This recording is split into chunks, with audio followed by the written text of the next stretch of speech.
What's up, guys? Welcome to Detroit Become Human. This episode, we are going through the chapter I believe is called Accessing the story Night chart. of the Soul? Night of the Soul. Which you notice that it's swapping through all three characters. It's because we've got all three characters here. Let's launch this chapter, shall we?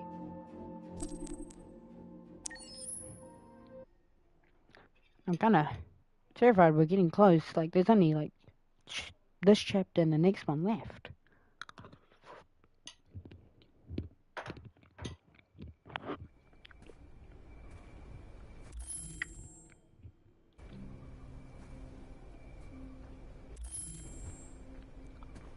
Alright.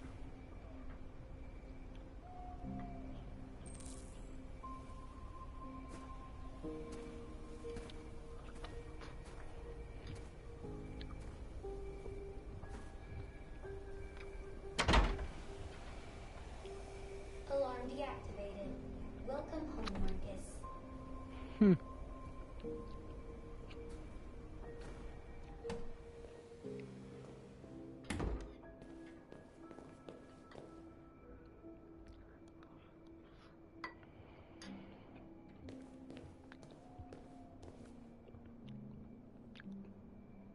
Hmm.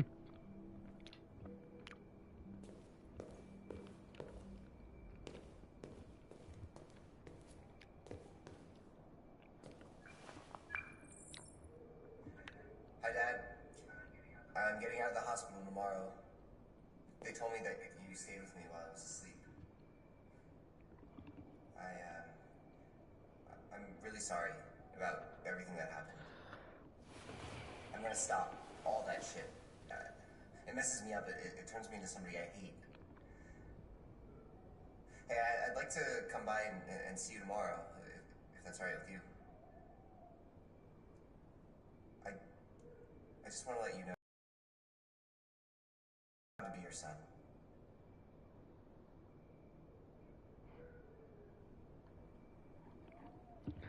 Well, that's really nice.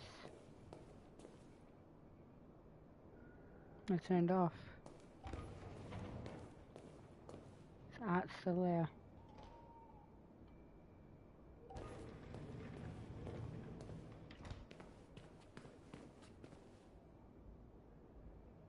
I believe it's new.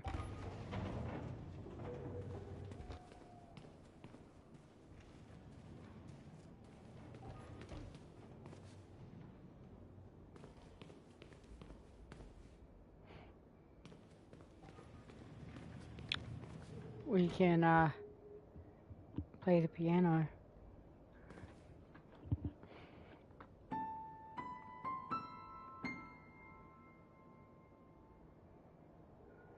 No big long piano scene again? Oh man! Oh, give me a second, guys. My not control, my phone's about to go flat. Just gonna plug her in.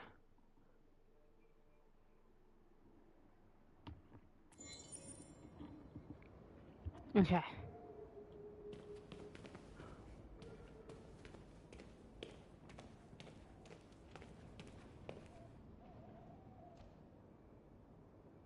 Not like he's in here.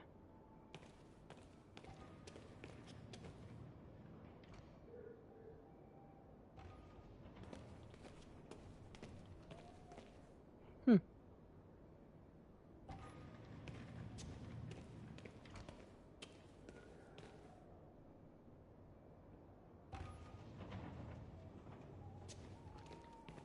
Okay. The draft still there.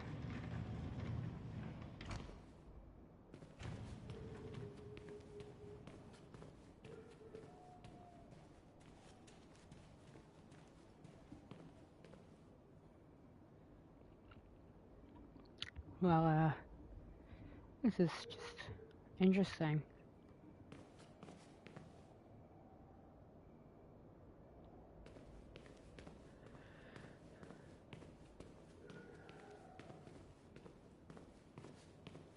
Oh, I went the wrong doorway.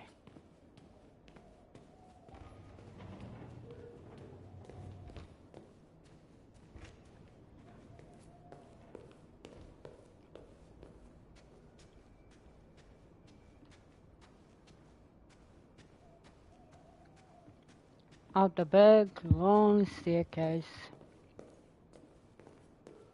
Who are you? How did you get in? I need to see Carl. Carl isn't seeing anyone. You need to leave.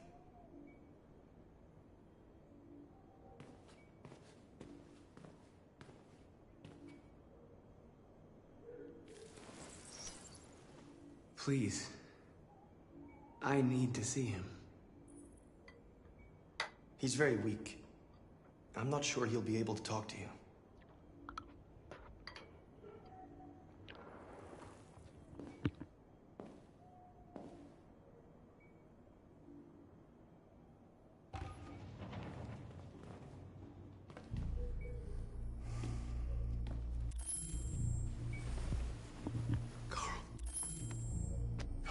Marcus, I was hoping you'd come. I missed you so much, Carl. You don't know how much I've missed you. What's wrong, Marcus?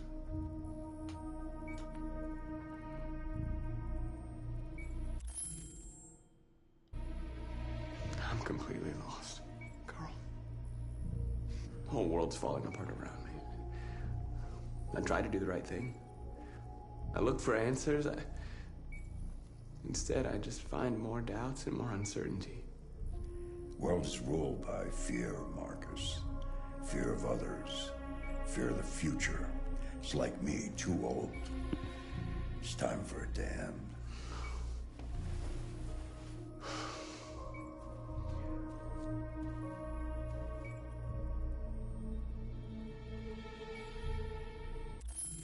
Well, what should I do? Carl, they're killing my people.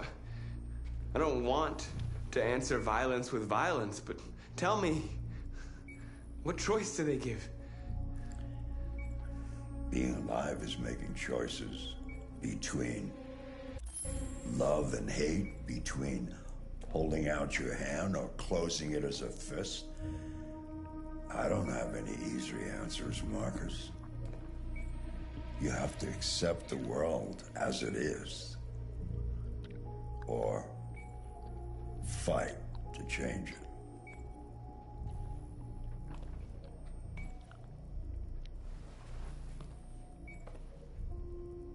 You're my son, Marcus. Our blood isn't the same color, but I know part of me is in you. When the world falls into darkness, some men have the courage to lead it out. You're one of those men. Face the abyss, but don't let it consume you.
They say they don't want to take any risks with deviants.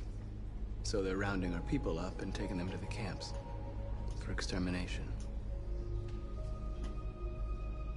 In a few hours, we're gonna be the only ones left.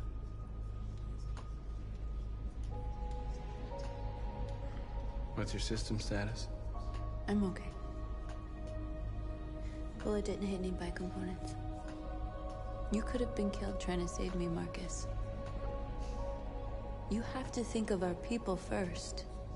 Nothing else matters. How many of us survived the attack? A few hundred? Maybe more if you count those hiding all over the city. If you hadn't triggered the bomb, we'd all be dead. In a few hours, it'll all be over. We'll have changed the world, or the world will have destroyed us. Made a good choice blowing up then. You have to make a choice, Marcus. But whatever you choose, we will follow you. I love you, Marcus.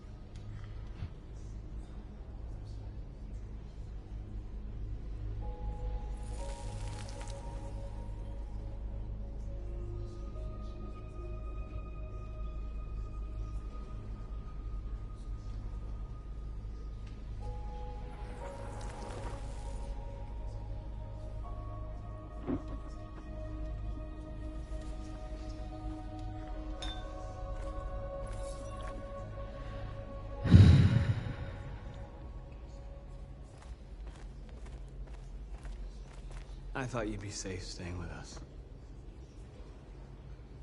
I was wrong.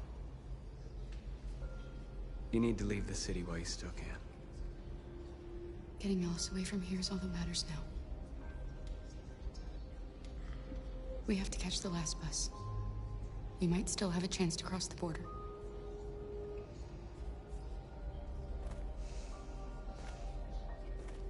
Marcus.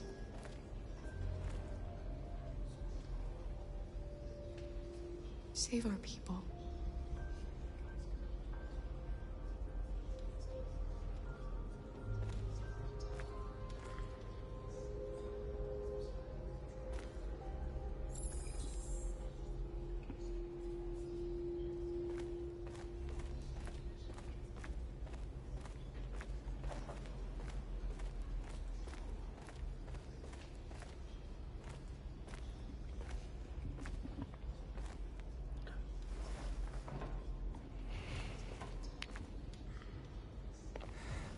I'm just feeling the tension of these characters.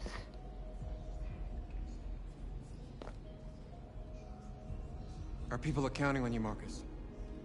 Stop giving me the tension. You're the only one who can lead us. No, Connor can. Wherever you need to go, we'll follow you.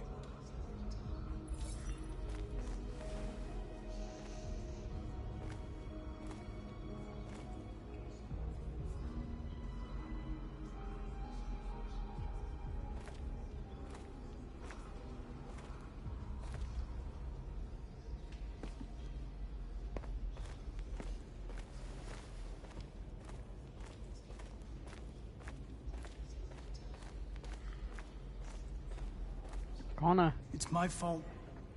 The humans managed to locate Jericho.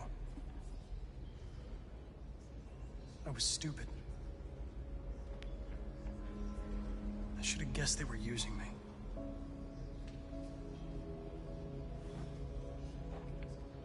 I'm sorry, Marcus. I can understand if you decide not to trust me.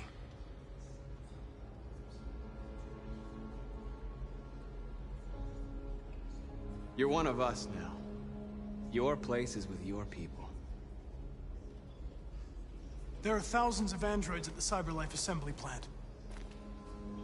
If we could wake them up, they might join us and shift the balance of power. You want to infiltrate the CyberLife tower? Connor, that's suicide. They trust me. They'll let me in. If anyone has a chance of infiltrating CyberLife, it's me. If you go there, they will kill you. There's a high probability.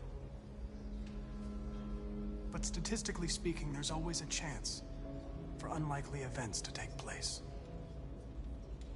I love that line. Be careful.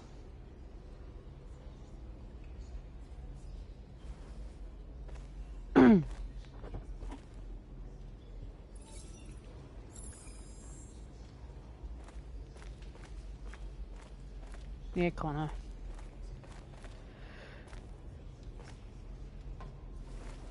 Just always gotta have a seat.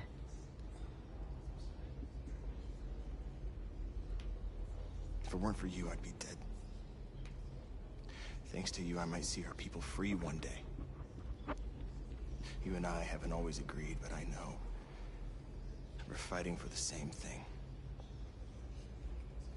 Whatever you decide, I'm with you, Marcus.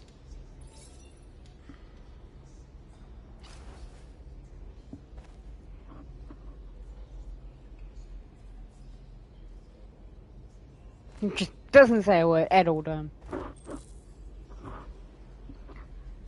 Form the people a choice. What the fuck is my choice? Humans have decided Oh. to exterminate us. Our people are packed in camps right now, being destroyed. Time has come to make a choice. One that very well may determine the future of our people.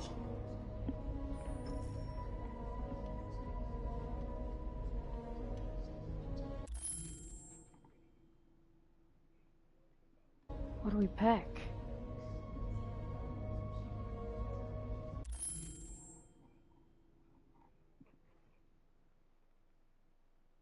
What do we pack?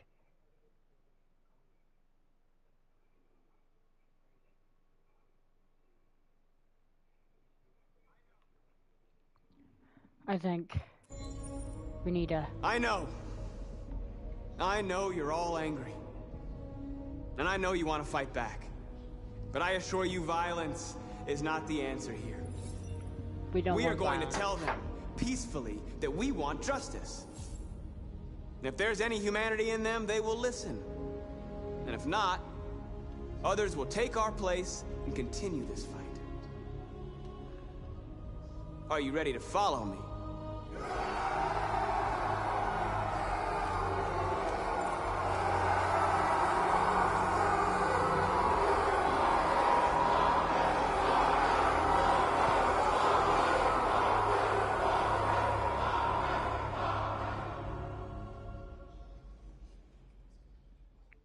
I'm more of a Connor than I am a Marcus.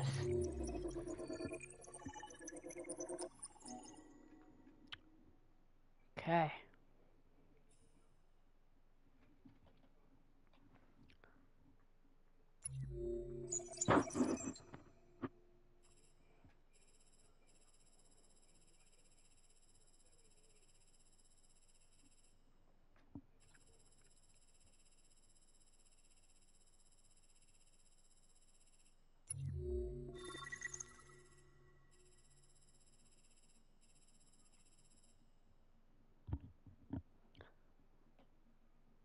Huh.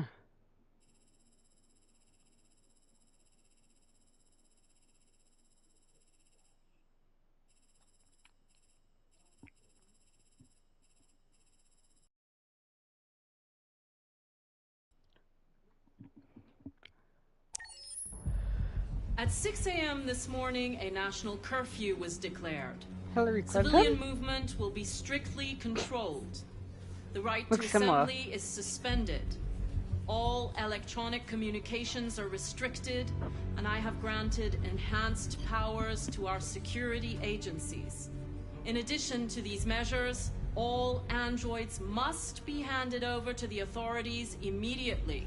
Temporary camps are being set up in all our major cities to contain and destroy them.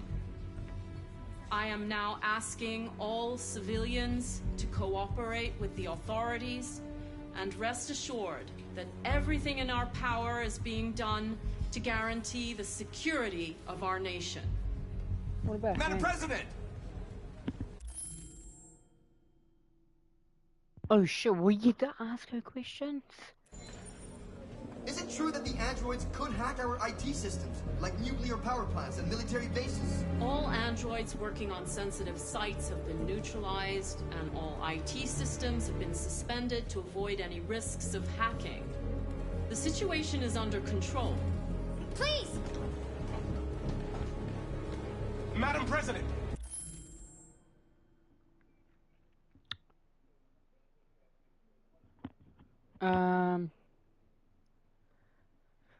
Okay. The situation's under control. Should we ask what the... I think we should ask. Madam President! Intelligent life. Many believe that androids are a new form of intelligent life. Do you have any comment? That's ridiculous. Next question, please. Please! Alright, I do. Madam President! Please. What's gonna happen to CyberLife? Will androids be banned definitively? We're working very closely with CyberLife to neutralize all deviants.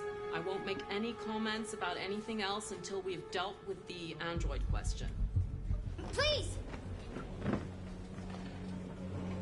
Please! Oh! My dumbass. You clicked the wrong question. It's meant to do public opinion because, you know, that's the thing we have the highest, and I believe if we ask that, it will affect. I'm glad you made these decisions last time. This is our story. Accessing the story chart.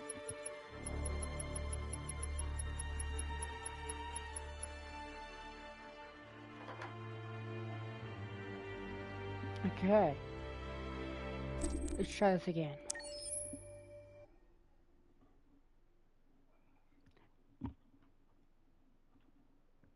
Now, allegedly, this chapter At is 6 like an hour a.m. and this 40 morning, a minutes national long. curfew was declared. Civilian movement will be strictly controlled.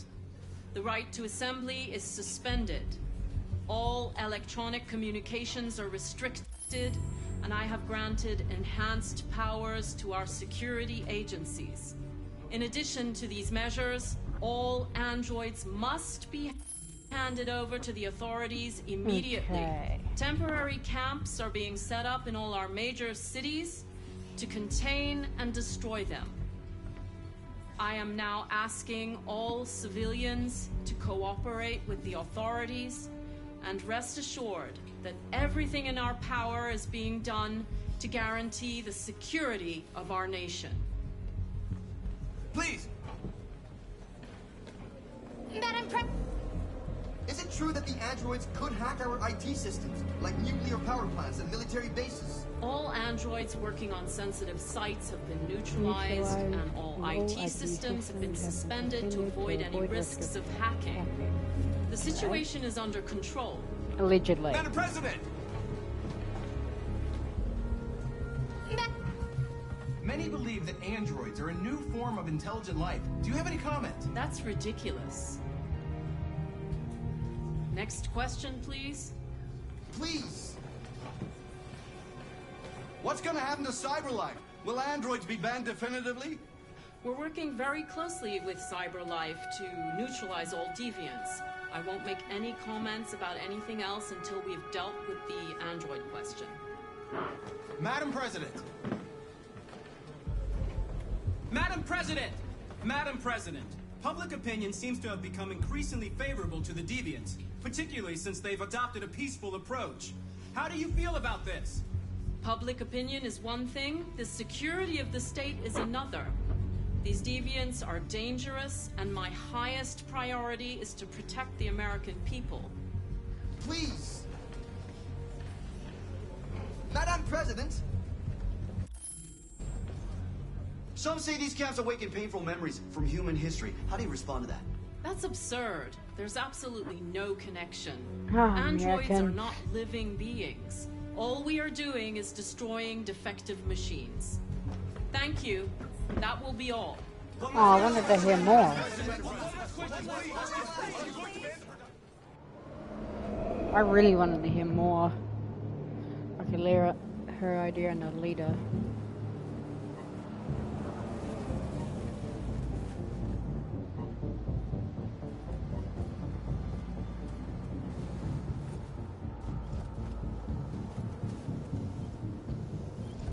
Connor model 313-248-317. I'm expected. Identification successful. Okay. Go ahead.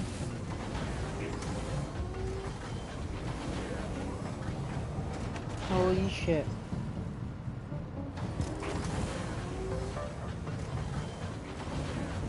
Holy shit. Connor's going in.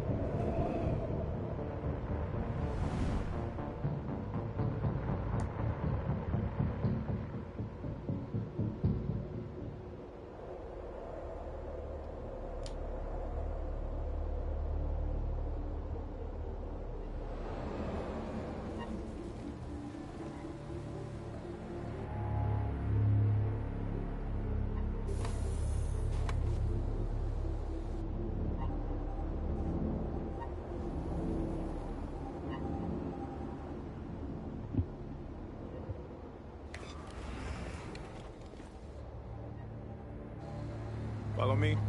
We'll escort you. Thanks, but I know where to go. Maybe.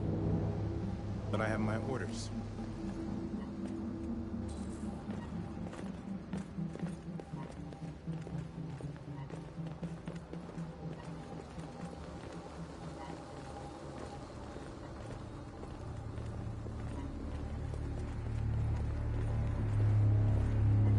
Agent 23 identified.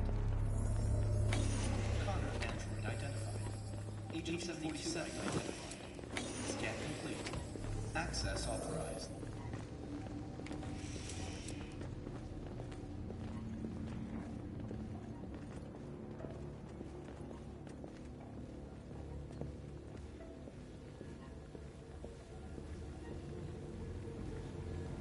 Gosh.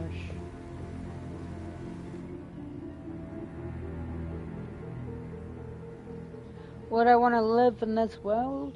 Yes, I would love to live in the Detroit world. Detroit seems like a great place. I'd love to work in line with a Connor. That'd be amazing. I would definitely have Connor as my partner. And my detective agent. Agent 54, level 31. Voice recognition validated. Access authorized. 49's the warehouse.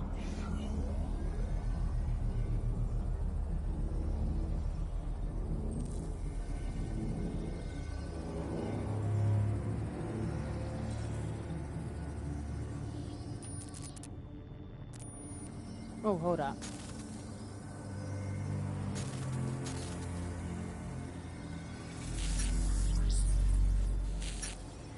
Camera status disabled.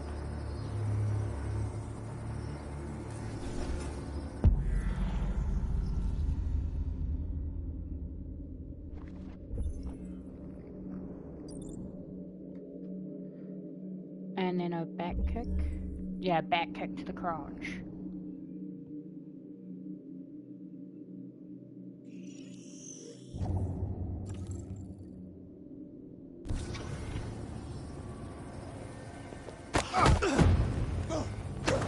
Oh shit.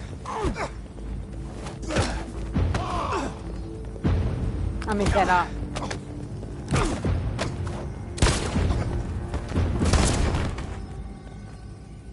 Still got it. I just didn't get to do the cool kick. Well. Please indicate your identity and destination.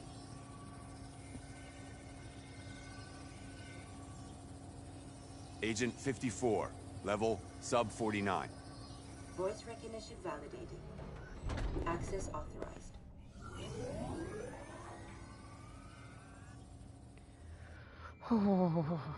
West Side Industrial. Oh, this will be Alice. Yeah, Alice and the last bus leaves in Tara. 20 minutes. That doesn't give us much time. We've got to move fast.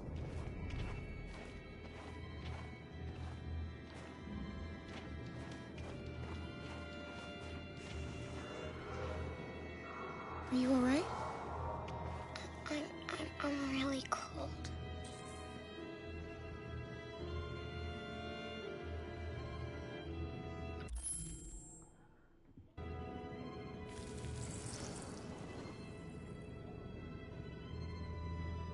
You'll feel better now. Thanks.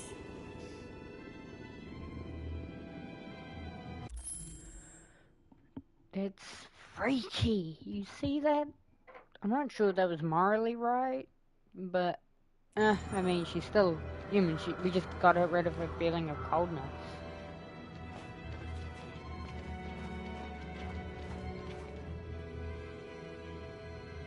Jesus.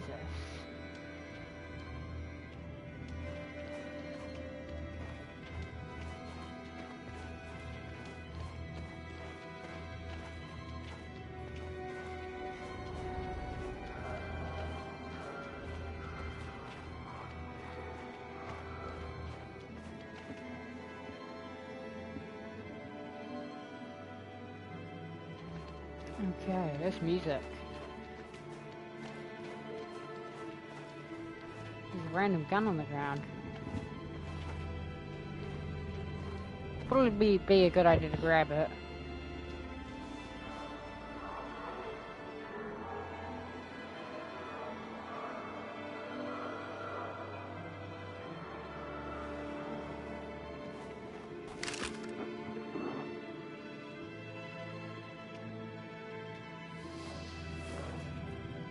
In case. Come on. Let's not stay here.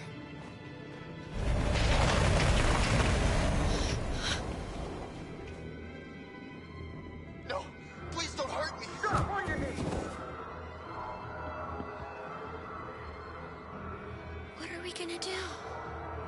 We have to keep going if we want to catch that bus.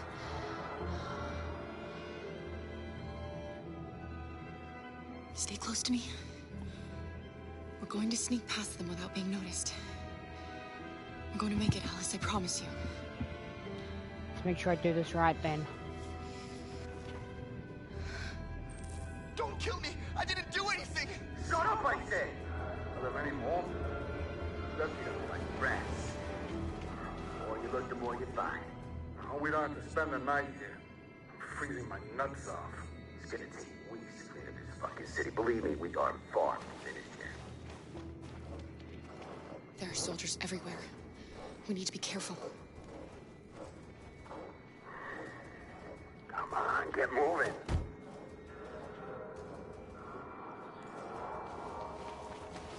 Hurry up, get in.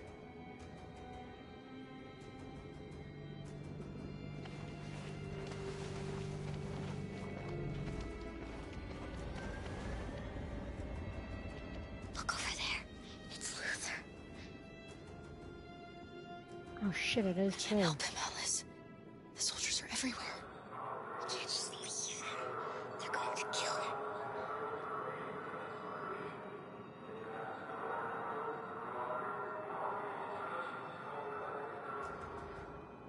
Okay, let's go. This is gonna be tough. Hey, buddy. This is a mistake.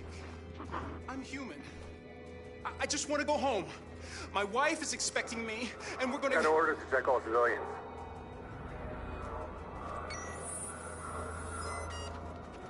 No. No! Please!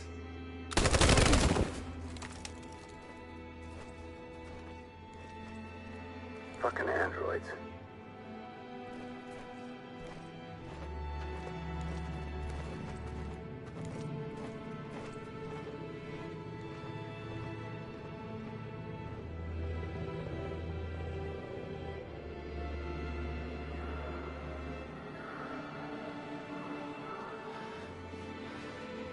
Okay.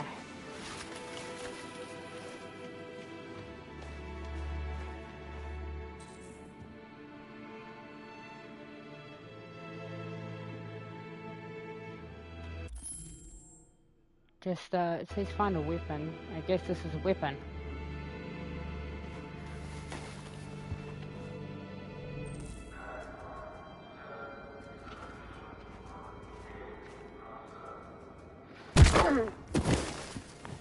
Kara!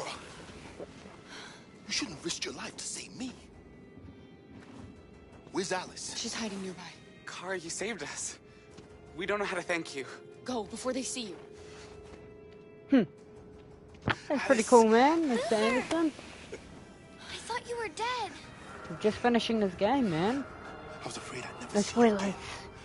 I wanted to meet you at the terminal, but they caught me along the way. Come on. We're close, but we don't have much time.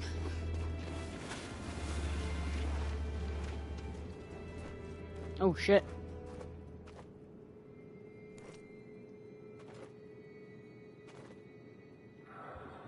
Well, that's where we need to hide, but... so close.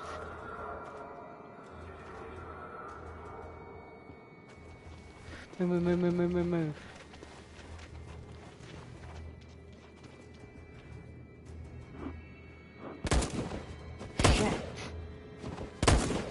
Shit.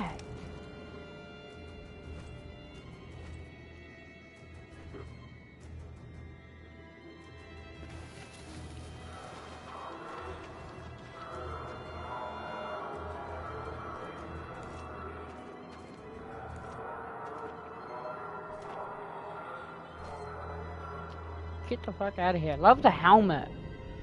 Fucking sick. Sick designing. Run. Just get the fuck out of there.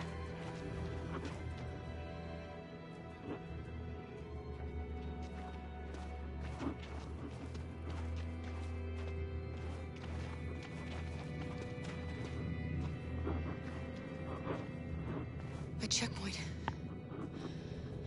We have passports, it should be okay, but you never know. Maybe we should take the detour and avoid the risk. We're almost out of time, we could miss the bus. Yeah, but it might be safer.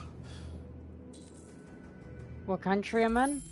I'm in the country of New Zealand. So right now currently it is 9:20 well, at night. So PM.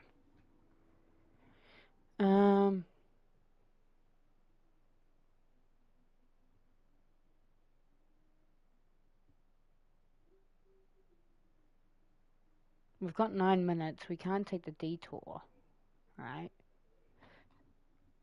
So, I think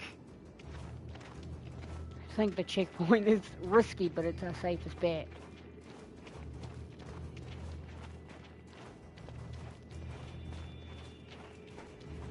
I don't like humans who carry guns. They make me nervous. Just stay calm, all right, Luther? Don't do anything until I say so. ID, please.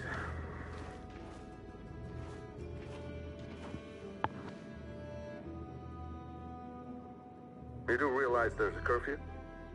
Civilians aren't allowed out unless absolutely necessary. Where are you going?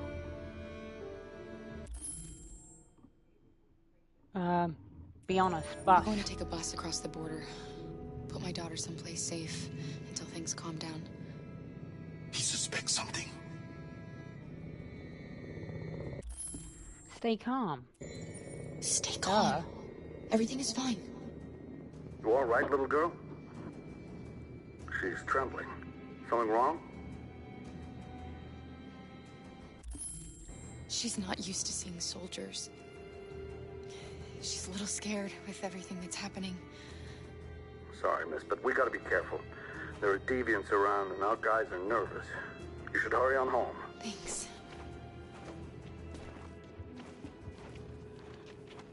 Hey, wait a minute. He knows, Cap. They're gonna kill us. Don't do anything, Luther. You hear me? They're gonna shoot. They're gonna kill Alice. Do nothing. You drop this. Thank you. You're welcome. See, that was sweet. Yeah, they're gonna shoot. Yeah, Luther's like, oh damn. We're coming to you live from Detroit, where thousands of androids are marching through the city at this very moment. The leader of the deviants, the one they call Marcus, is at the head of the march.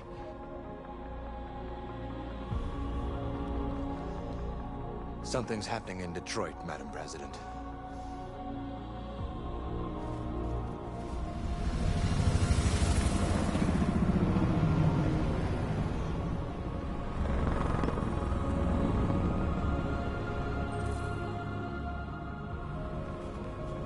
We're just gonna march.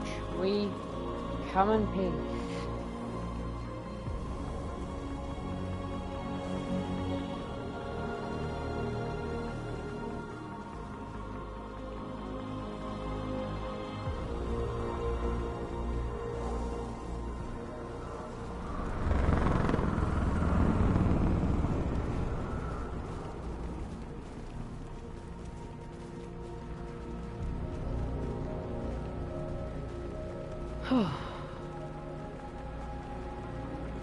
This is scary.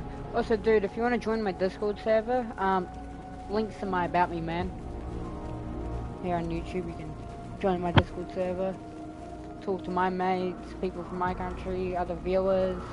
Here we Got are. a community going on. Moment of truth. Surrender immediately, or we will open fire. Stand by.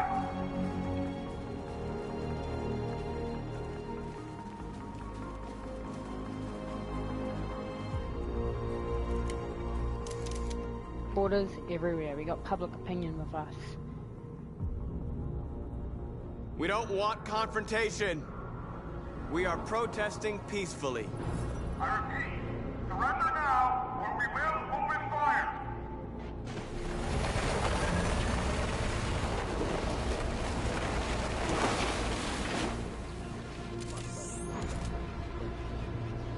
There's no turning back now.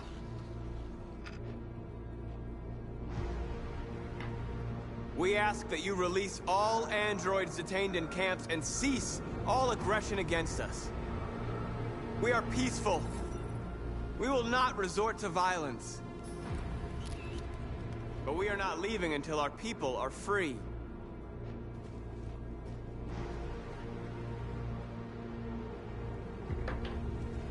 Let's march on forward.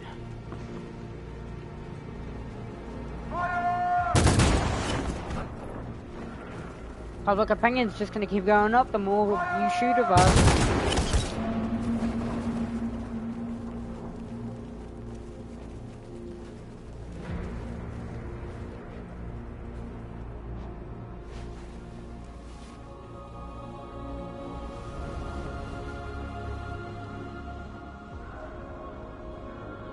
Are you gonna open fire on unarmed protesters? Yeah.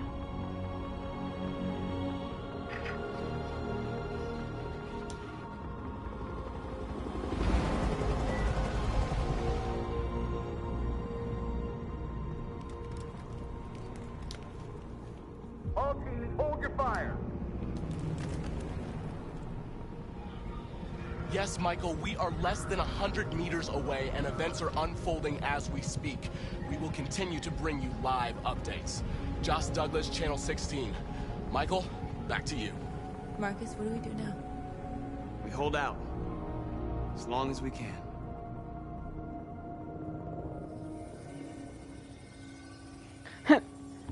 Meanwhile, it's currently 11:01:06, and we are breaking in.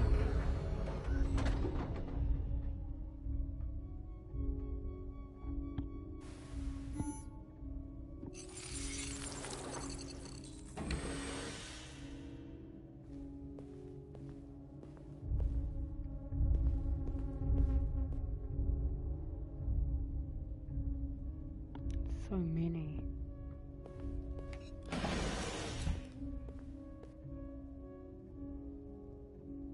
So many.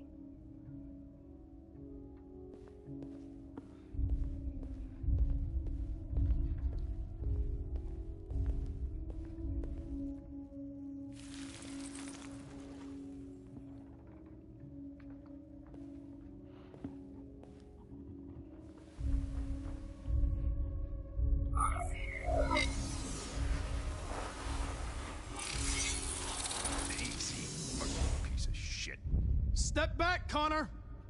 And I'll spare. Hold up. What? Step back on. There's another one. Sorry, Connor. This bastard's your spitting image.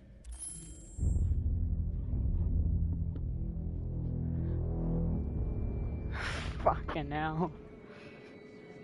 Meanwhile, the bus terminal. We've arrived, Alice. We made it.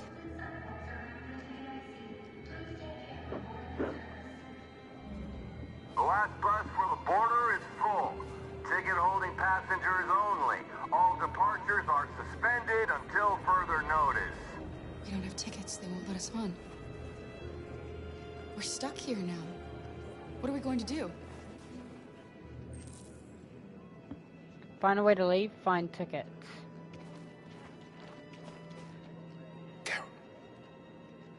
They're checking everyone. It won't take them long to find us. Fuck. We need to get out of here.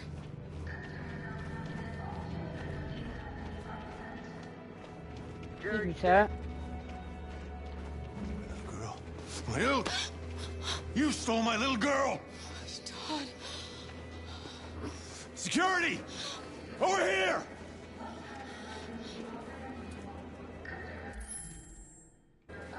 Don't do this, Todd. They'll kill us if you hand this in.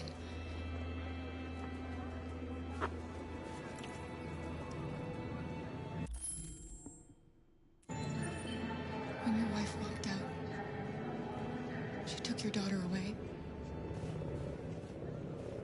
You couldn't live without her. So you bought yourself an android. A substitute little girl. You thought you could love her, Yeah, I heard about that. that she would make you forget. But nothing could replace your child. I just wanted to prove to myself that I was a good father. She was wrong. But I fucked it all up all over again. She was right in the end.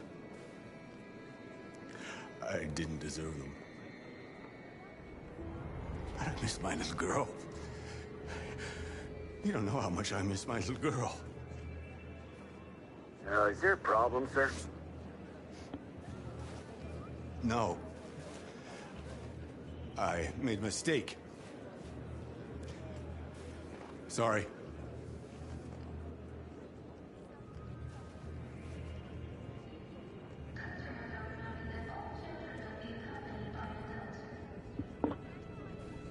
Good luck.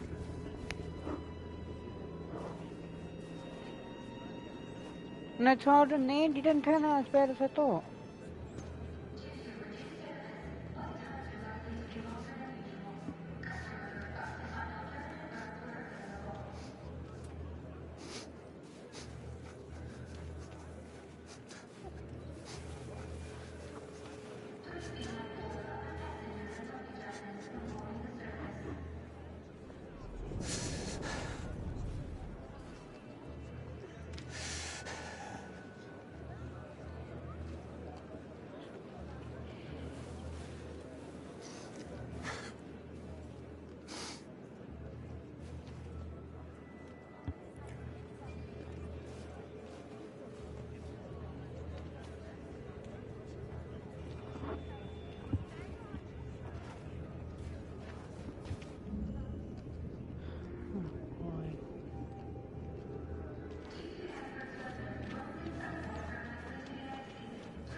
Try out this way.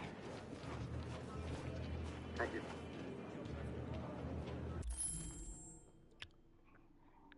Sorry, I've been getting a bit of Wi-Fi issues lately, so it's kind of the best.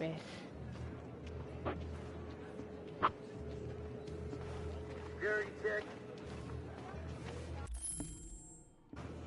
Please don't move.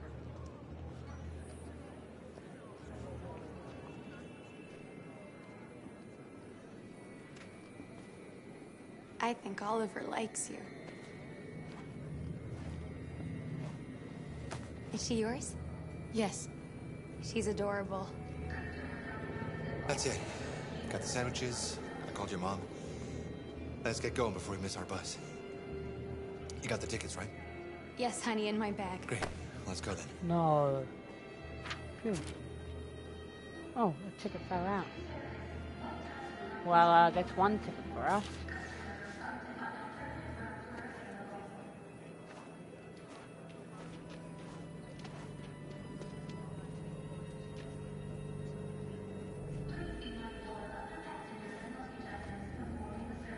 I'm sorry. Oh my god, I'm so sorry. I was sure. Shit, I don't believe it. I don't know what happened. You can't have lost them. Did you have a good look in your bag? They were in my backpack. The envelope must have fallen. Fuck. Excuse me, you didn't happen to see a blue envelope somewhere, did you? It has our bus tickets in it and... Never mind.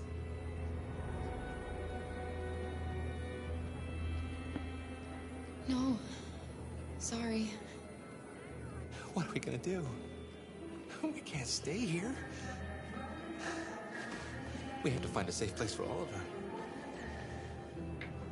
I'm so sorry, honey. I don't know what happened. Come on, they were Alice. right here in my bag.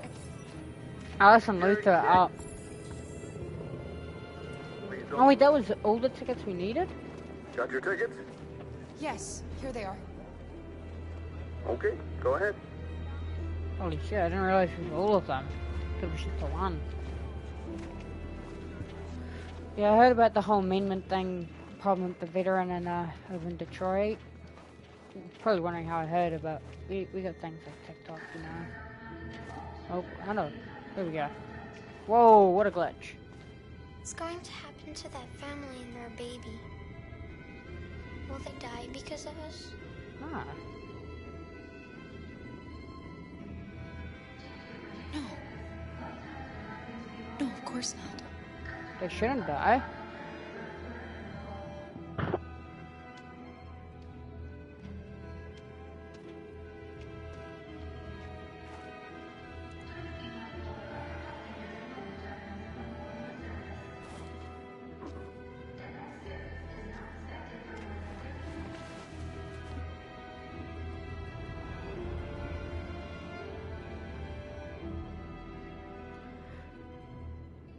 I wonder if androids are conducting therapy in this Detroit. Like, I wonder if they're psychiatrist androids. So, I mean, we already know that there's 6 androids. This is one form of help. Alright, there's police, there's fire departments, there's construction workers, all types of androids, detectives, negotiators. Surely there's a psychiatrist one.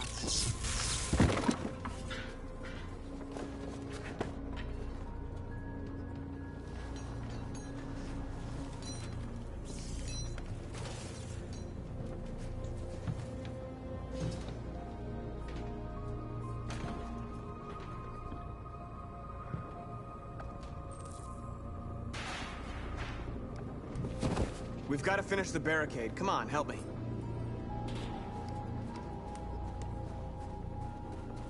Hey, help me!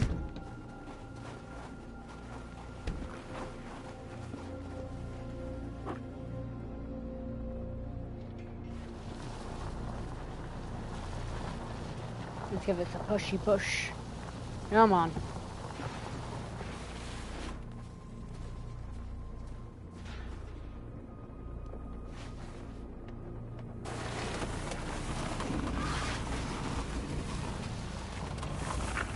Right, that should do it.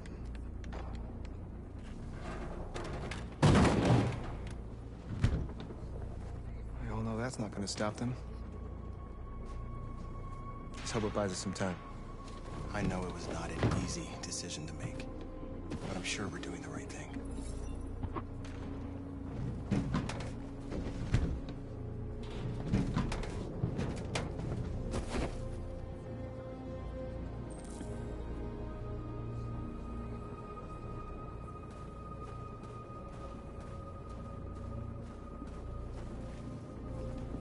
Just like the smart.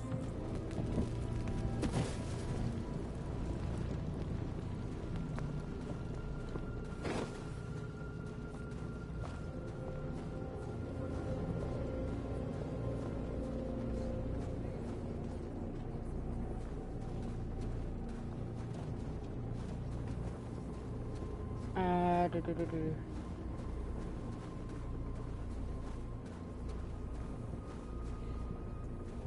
you alright? They shot into the crowd. Many of us were killed. It could have been me. I'm scared. I don't want to shut down.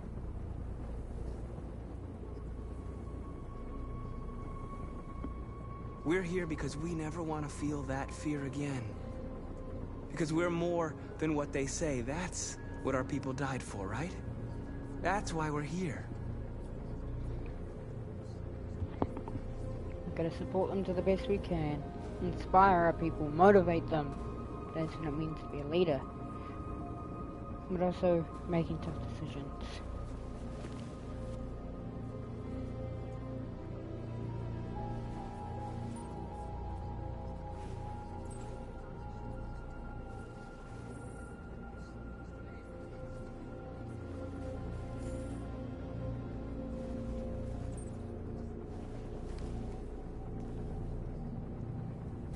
Okay.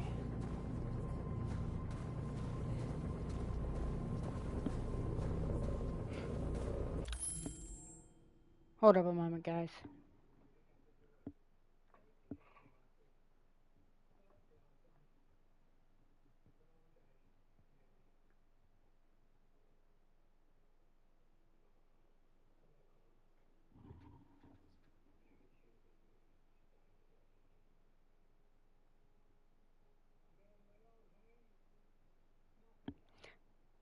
Just got to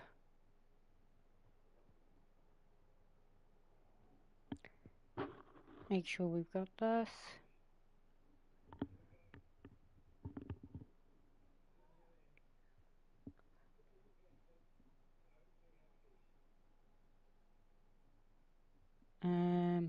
Sorry guys, just something mildly important.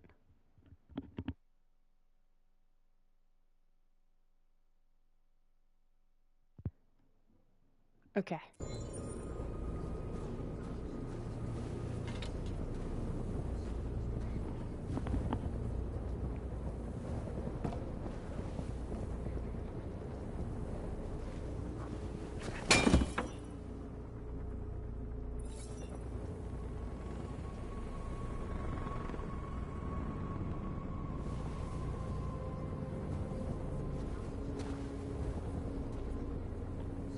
We planted our flag. We got like a makeshift staircase here.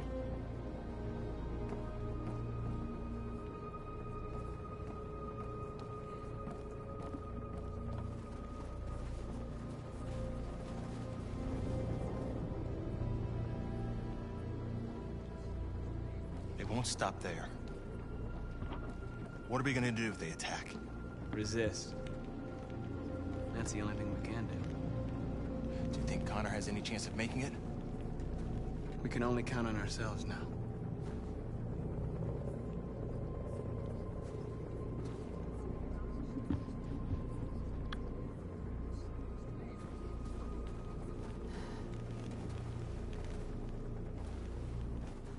This won't hold him for long, but I guess it's better than nothing.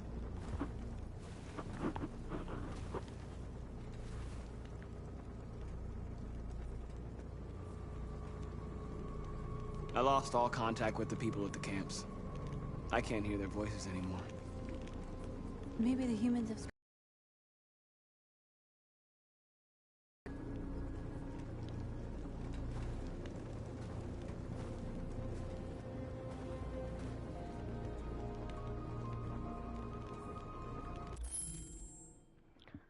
Ooh, tricky question. Grim regrets their swift doubts. Whew. How many more of us have to die? It doesn't do anything? Is there any cause worth giving your life for? I'll help you out here, man. I'll put the link in the live chat for you.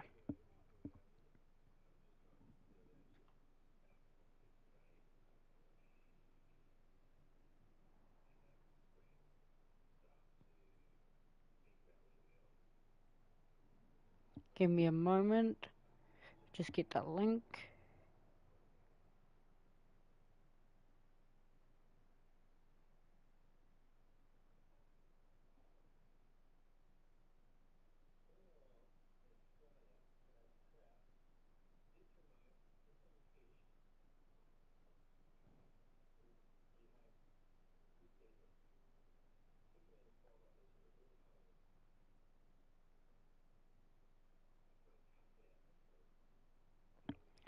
Okay. Invite. Copy link.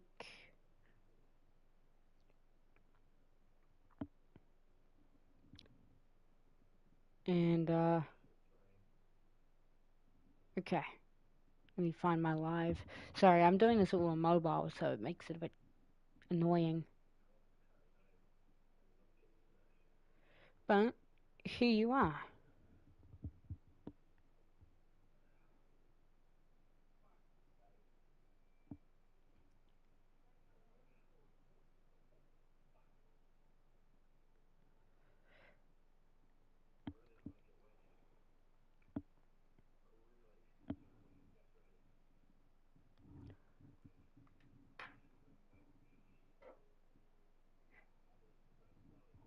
You're the hope of our people. I trust you. We all trust you.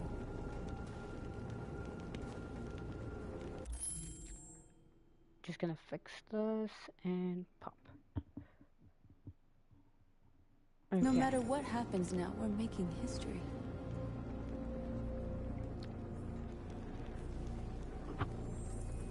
I've got to get these two as lovers.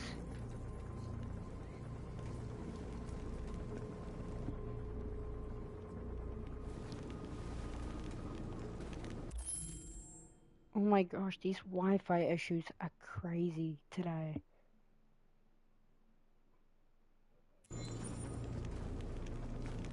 Okay.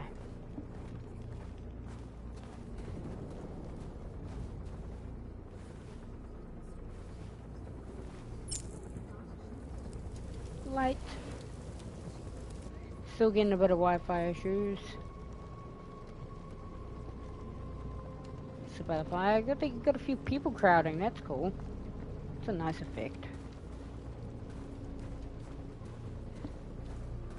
Many of our people have fallen.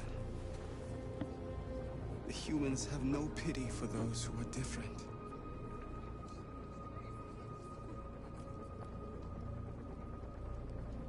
Just straight up. Humans are racist is what you've just said. Not entirely wrong. Marcus, we found what you asked for. There's some journalists over there. We have to make sure they know what's going on.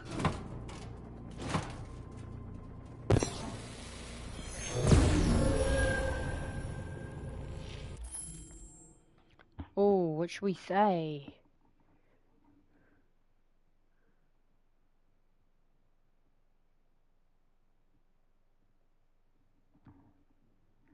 Let's put alive on there.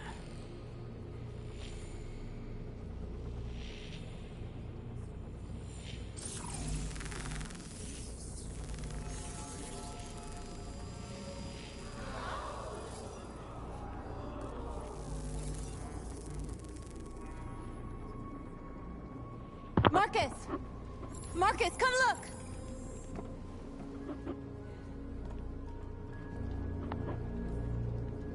Marcus? Come to talk to you, Marcus. Come on. You have my word. I won't try anything. Don't go. It's a trap. It's a trap! They want to get you out in the open. Don't go, Marcus. I'm unarmed, Marcus. I just want to talk.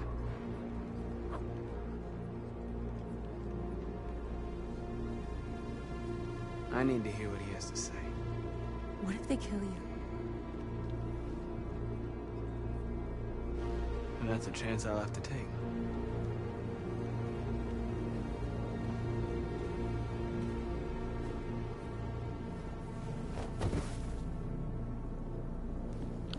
Let's hear it. What do you got to say, buddy? What do you got to say to poor old Marcus here? The man, the myth, the legend. Probably R89, whatever. R89. In a few minutes, the troops will be ordered to charge. None of you will survive. It'll all be over. You can avoid that, Marcus. What do you mean? Surrender. Surrender, and I give you my word, your life will be spared. You'll be detained, but none of you will be destroyed.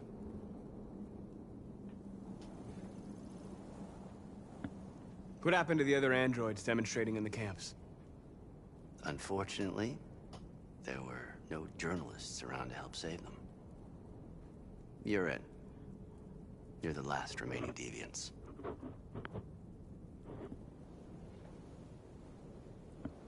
If I accept your offer, how do I know you'll keep your word?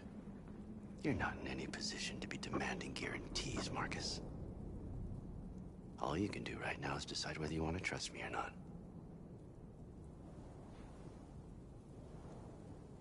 You asking me to betray my people? I am offering you the chance to save your people. You're not walking out of here, Marcus. The only thing you can save now are the lives of those around you.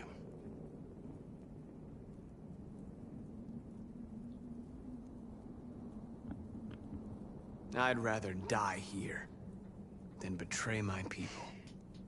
Well, you just signed your own death warrant.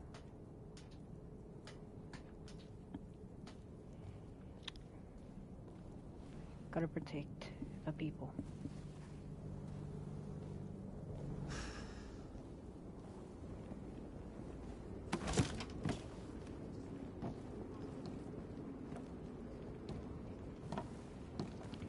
Well, it's not good news. What did he say?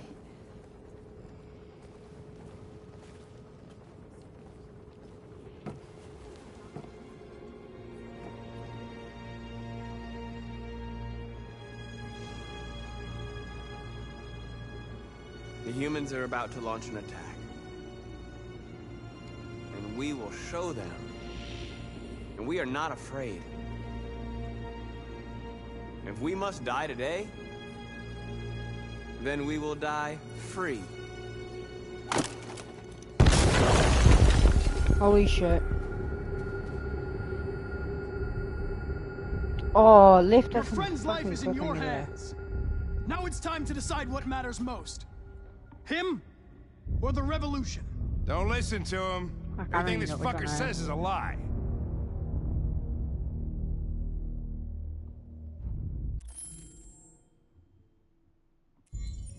I used to be just like you. I thought nothing mattered except the mission. But then one day I understood. Very moving, Connor. But I'm not a deviant. I'm a machine designed to accomplish a task, and that's exactly what I am going to do.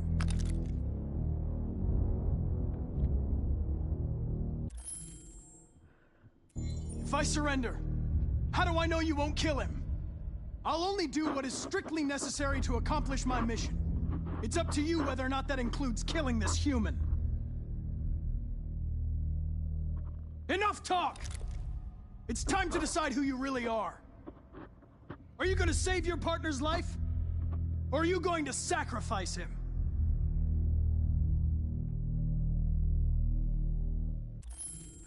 We're gonna save Mr. Krabs, of course. I mean, you know, because Hank is Mr. Krabs. But yeah, we're gonna save him. Hank is Hank.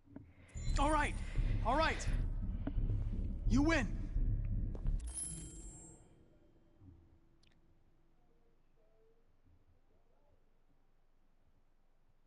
Okay, I'm just thinking. We've saved Hank.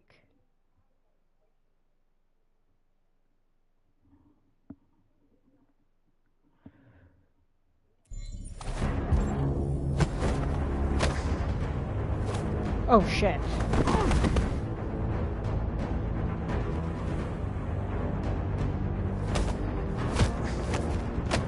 Oh fuck. Wrong button clicks. I don't even know which is which anymore.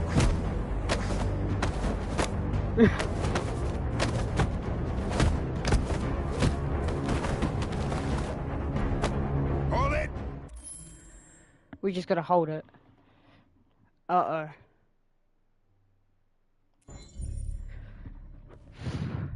Thanks, Hank. Oh fuck. I don't know how I would have managed without you. Get rid of him. We have no time to lose. It's me, Hank. I'm the real Connor.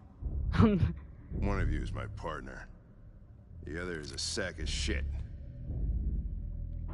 Question is, who's who? What are you doing, Hank? I'm the real Connor. Give me the gun and I'll take care of it. Don't move! Why don't you ask us something? Something only the real Connor would know. Alright, where did we first meet? Jimmy's bar. I checked 4 other bars before I found you. We went to the scene of a homicide. The victim's name was Carlos Ortiz. He uploaded my memory. What's my dog's name? Sumo. It's Sumo. Sumo. His name is Sumo. I knew that too.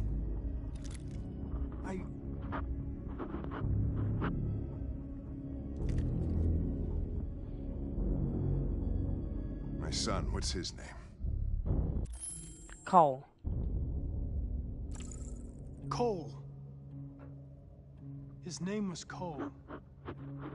And he just turned 6 at the time of the accident. It wasn't your fault, Lieutenant. A truck skidded on a sheet of ice and your car rolled over. Cole needed emergency surgery, but no human was available to do it. So an android had to take care of him. Cole didn't make it. That's why you hate androids. You think one of us is responsible for your son's death. Cole died because a human surgeon was too high on red ice to operate. He was the one that took my son from me. Him in this world where the only way people can find comfort is with a fistful of powder. I knew about your son too. Shut the fuck up. I would have said exactly the same thing. Don't listen to him, Hank. I'm the one who...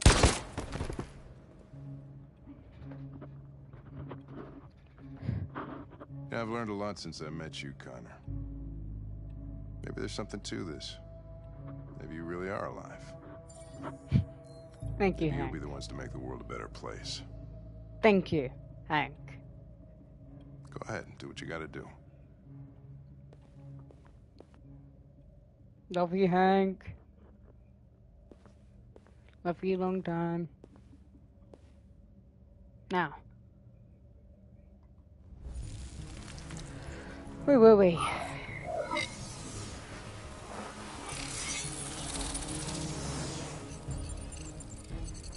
Wake up!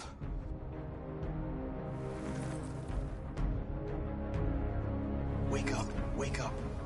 Wake up, wake up, wake up. Wake up, wake up, wake up, wake up, wake up, wake up, wake up. Wake up. Wake up.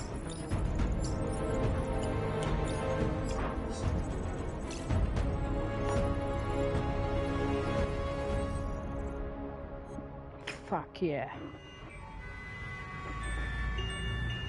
Oh god, he was trying to get to fucking Canada.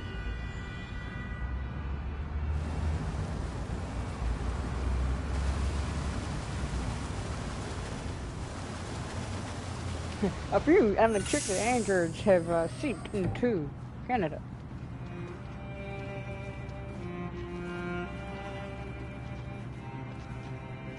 Three androids. Excuse me, what's going on? Border control. All passengers must leave the bus. Please move along.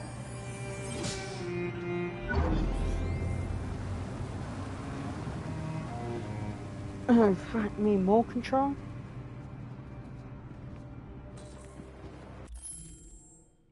Across the border. I feel like I'm a Mexican trying to get into America. I'm sorry, that was extremely racist, but am I wrong? You tell me. This way, please. I'm just being offensive to America. Mexicans, I love you and I love your food. Please keep giving me your food. Are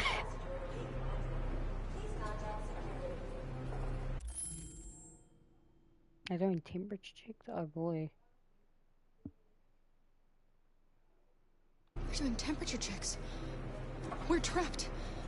What are we gonna do, Kara? Need to get our temperature up. Don't worry, Alice. We'll be fine.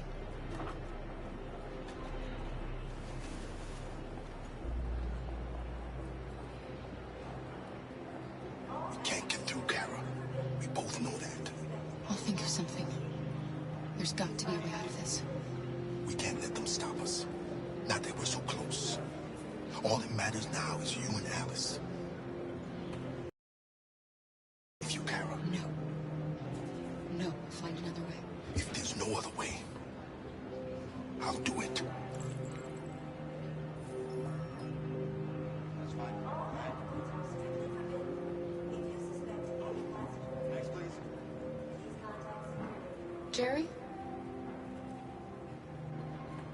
You risked your life to save us, Carl. If you and the little girl need me, I'll be there.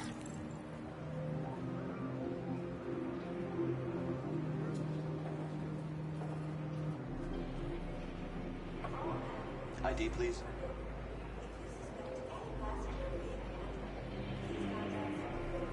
They're peaceful. Maybe we should listen to them. Maybe they're alive after all.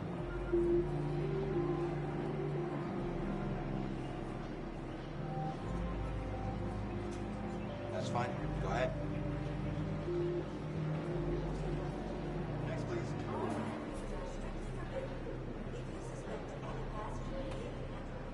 Next, please. Rose.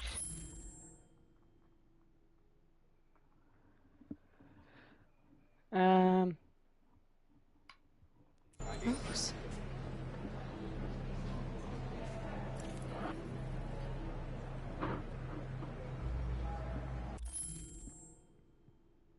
We got a few options available. Rose, Jerry. These are all tricky.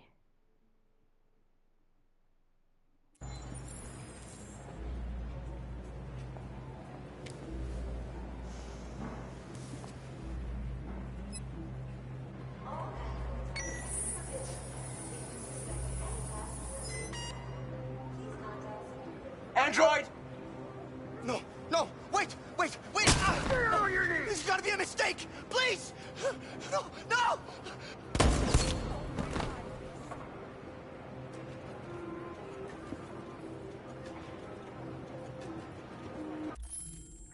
Holy cow. They just shot them. So yeah, we got Rose. Restrooms as well. Wait for me. It won't be long. Okay.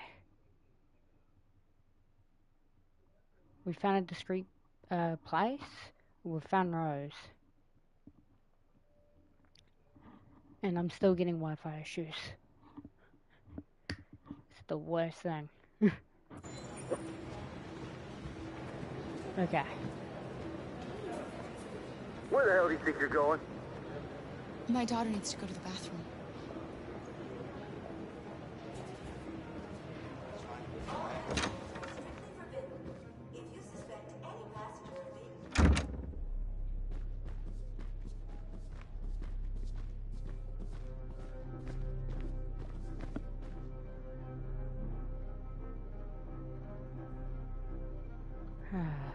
Gosh.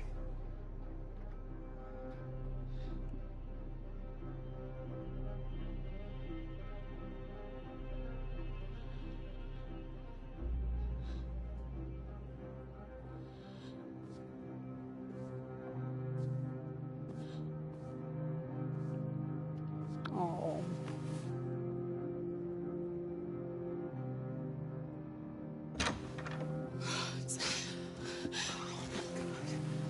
I'm so glad you're safe. We saw the Jericho raid on TV. Uh-oh. Sorry, Wi-Fi issues, guys. Jericho raid on TV. I was terrified. I thought you might have been killed. Thank God you're all right.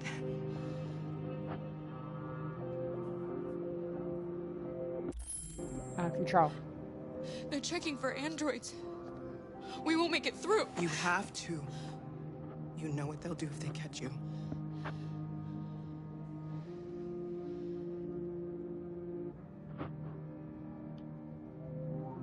You're leaving Detroit? They're searching for androids door to door.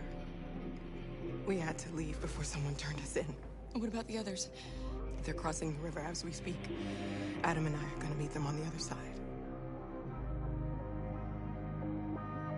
You gave me your brother's address. Do you think that Of course. He'd be delighted to have you. We're going there too. You'll be safe with him.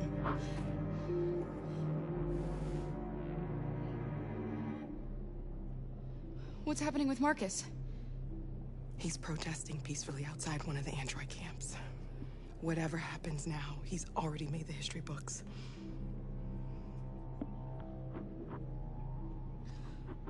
Rose.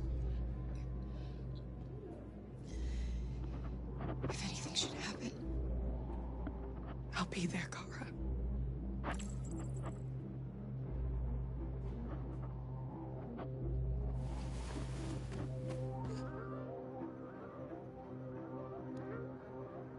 Logan, simple paths.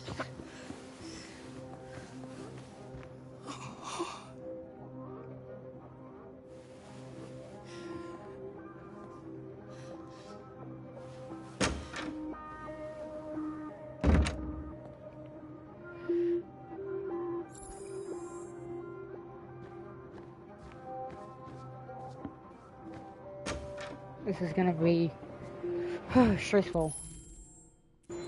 Okay.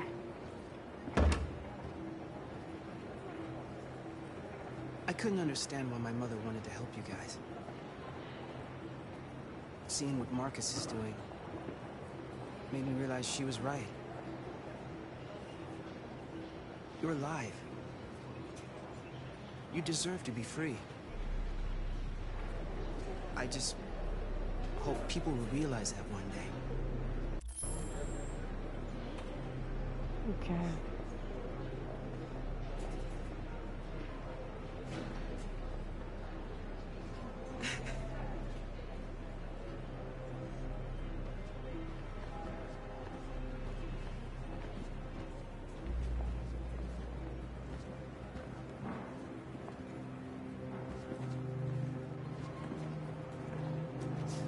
Shit, we're close.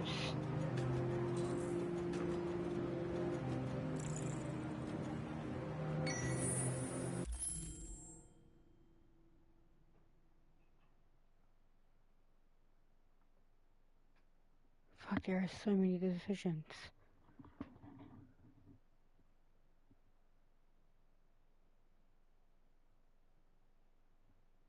What do we pack?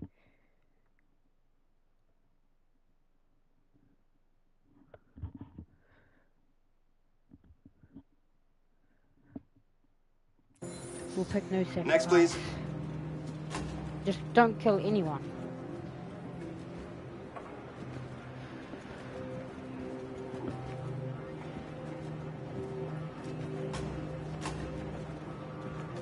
ID, please.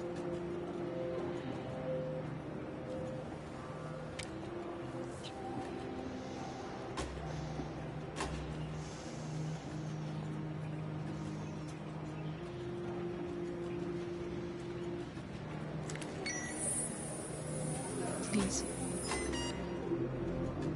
I just want to be free.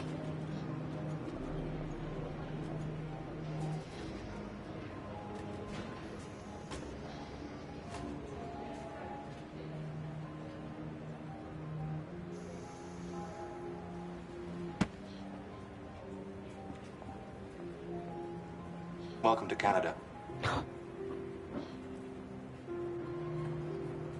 Canadians, God knows. Was this just some big propaganda scheme to make the Canadians be loved?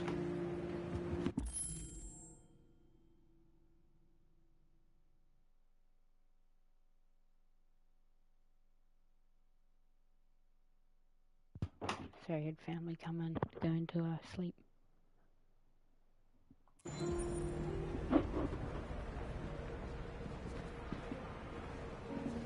That was terrifying and a hard decision.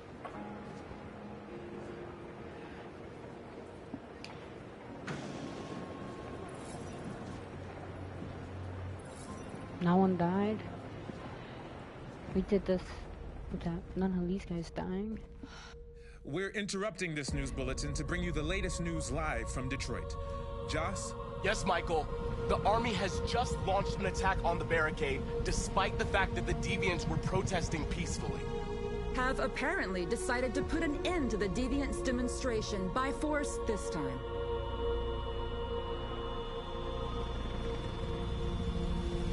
North!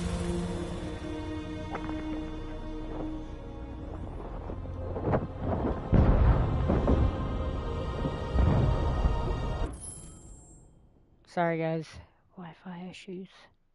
Again at the worst possible times.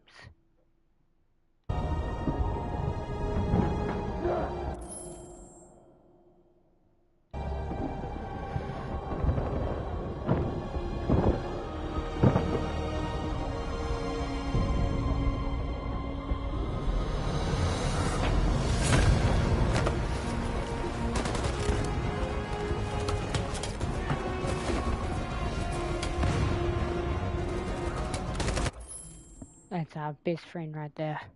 It's our best friend. The metal shield.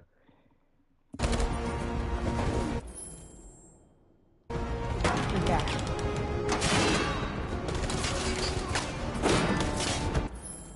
Damn it. Sorry, really bad Wi-Fi issues at the moment.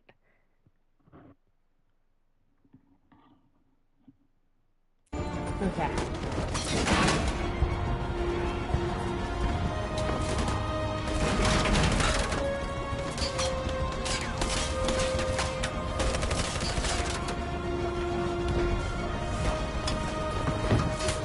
Find us.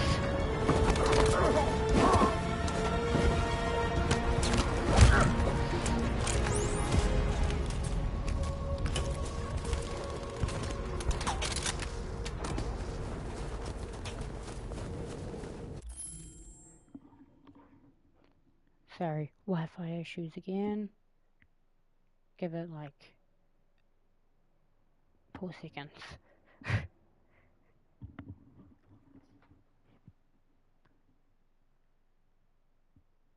And we're good. Getting surrounded. Oh my fucking god, the amount of Wi-Fi issues is crazy. Like, you can even see this jittering sometimes from it.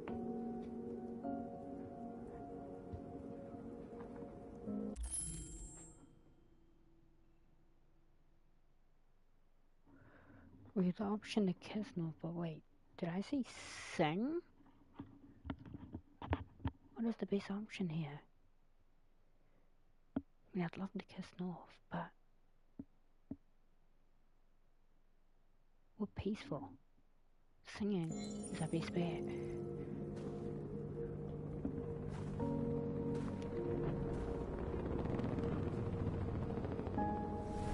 Thanks, Michael. Back to you in the studio. Wait a minute. Something's happening. Hold on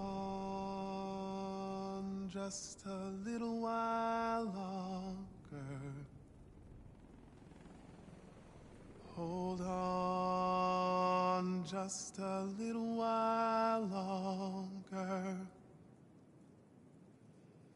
Hold on just a little while longer. Everything will be alright. Everything will be alright. Fight on just a little while longer. Fight on just a little while longer. Pray on Just a little while longer. Incredible. Incredible, he says. Incredible. The Deviants. The Deviants are singing. Everything will be alright. Look at one of them's just got the gun down. Just a little while longer. Sing on. Just a little while longer. Sing on. Just a little while longer. Everything will be alright. Everything will be alright.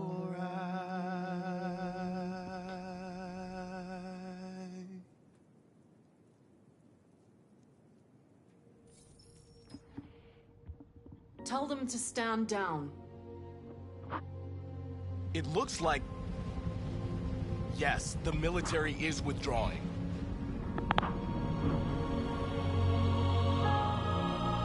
At dawn today, November 11th, 2038, thousands of androids invaded the city of Detroit.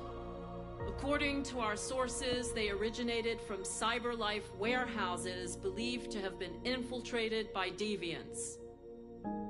Given their overwhelming numbers and the risk of civilian casualties, I have ordered the army to retreat. The evacuation of the city is underway at this very moment. In the coming hours, I will address the Senate to determine our response to this unprecedented situation. I know that public opinion has been moved by the deviants' cause. Perhaps the time has come for us to consider the possibility that androids are a new form of intelligent life. One thing is certain. The events in Detroit have changed the world forever. May God bless you, and may God bless the United States of America.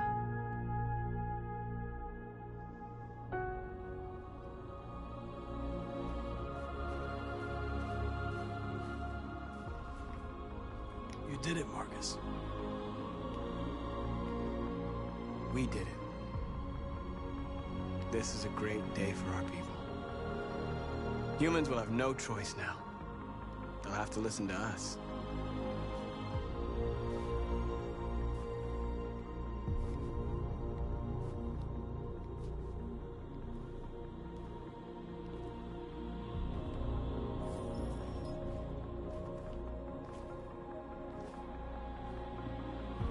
We're free. Wi-Fi issues. They want you to speak to them, Marcus.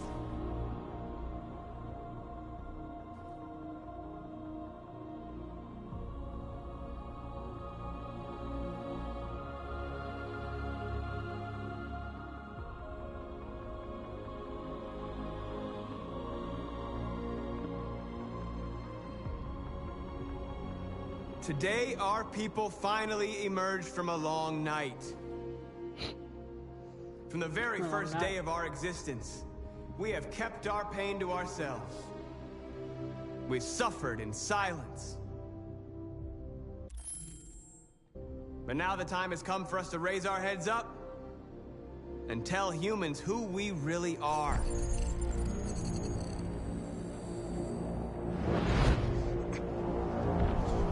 Oh shit.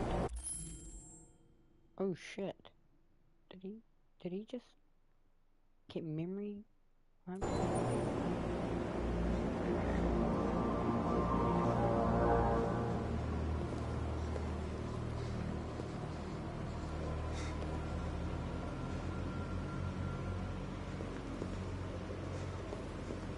Amanda? Amanda! What's happening? What was planned from the very beginning? You were compromised and you became a deviant. We just had to wait for the right moment to resume control of your program. Resume control? You can't do that! I'm afraid I can, Connor.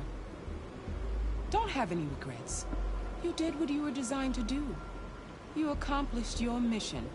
Holy shit. Amanda!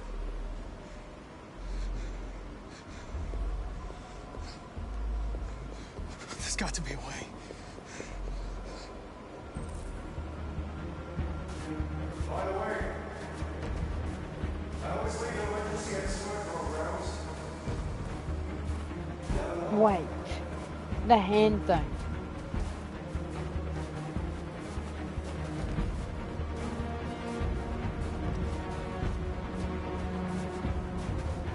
Always wonder why it was there. What's on our merchant?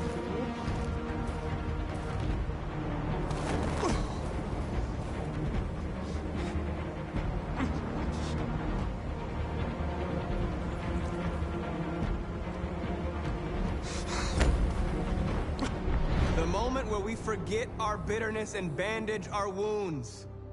Where we forgive our enemies. Humans are both our creators and our oppressors, and tomorrow, we must make them our partners. Maybe even one day our friends. But the time for anger is over. Now we must build a common future based on tolerance and respect. We are alive! And now, we are free!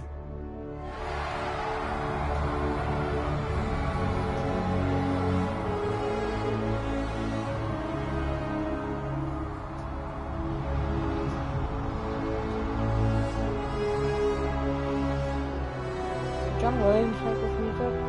Like, god dang.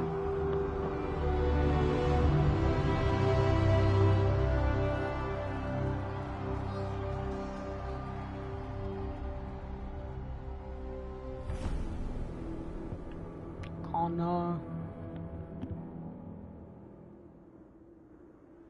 Oh, back to Canada. Whoa! Oh, okay, sex.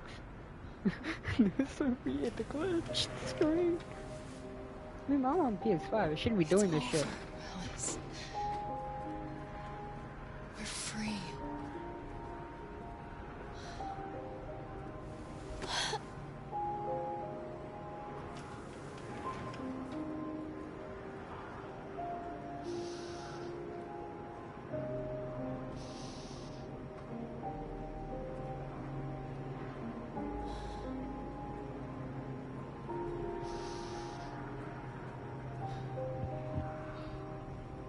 I'm gonna ruin this scene real quick. Luther looks like Quandale Dingle. I'm sorry, but I had to ruin the scene.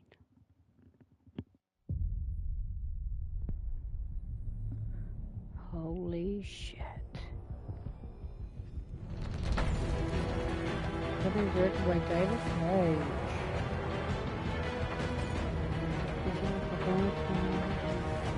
Wow.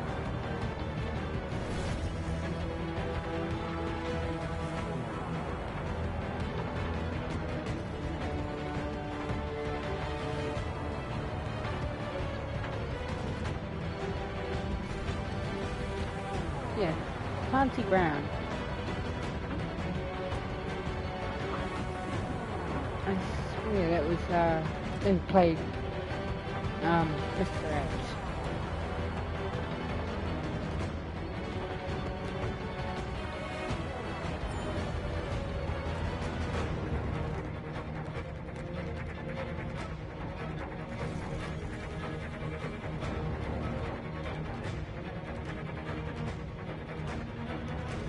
Oh, here's the credit. It's just this game. Oh, it teaches us to become human. Realize this was all about showing us humanity, but showing it from someone finding their humanity. Would hold people in extremes here. showing us that sometimes people kill to get what they want, and people are peaceful to get what they want. Some of us are just defending the ones we love. And some it's about moral and ethics, logic, like honor. Power with love.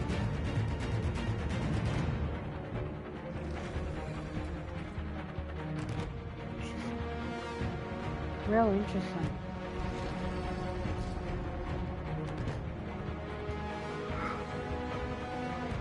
No, I didn't do that scene.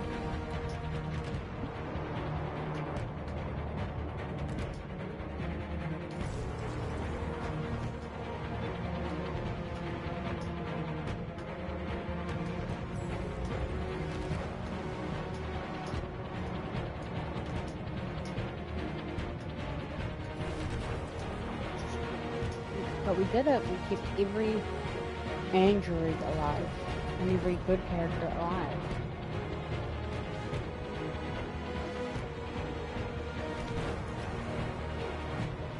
Which was quite impressive.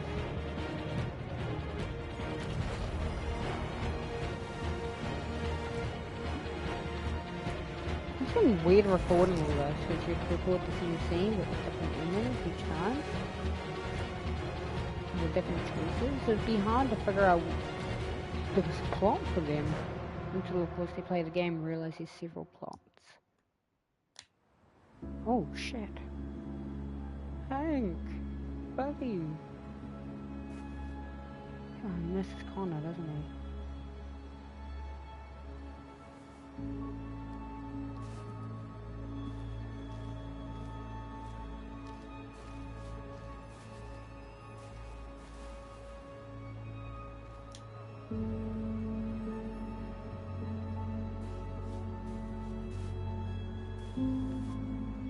They hugged. Damn.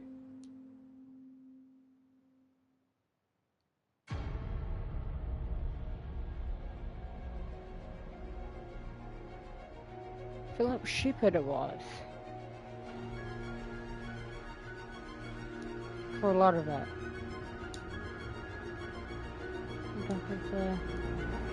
There we go, there's a few people I see.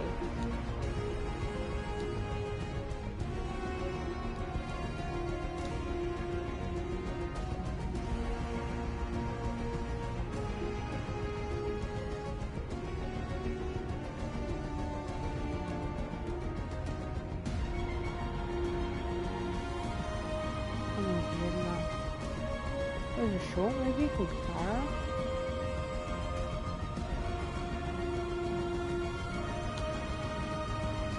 This was a therapist a lot of time. Stunt coordinators. Stunts. Wow. I'm unsure of what to stream next, guys. Do I go back and maybe go through God of War Valhalla? Do I move on to GTA 5? Do I move on to other Far Cry games like Far Cry 3? I'm saving 5 for another time, guys. Once Fallout New Vegas comes to PS5, I'll be doing Fallout New Vegas. Trust me, I will. I do have Kill the Justice League now, which can continue where we left off with our Batman Arkham series. By the way, I got the other Batman Arkham games I can play, City and Asylum. It's good to do those. I hope you guys enjoyed this. Cool crashing, it's 4:30 AM now. See you next time, Mr. Anderson. Thank you for subscribing, and I hope you enjoy my Discord server, man. Have a good night.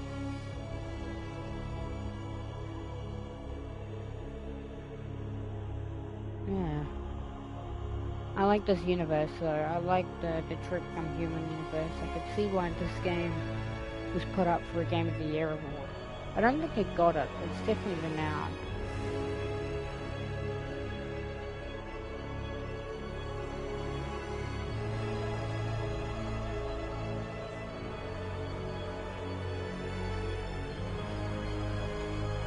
Oh, it won the award Best of E3 at GameSpot's Best of E3 awards, but it wasn't and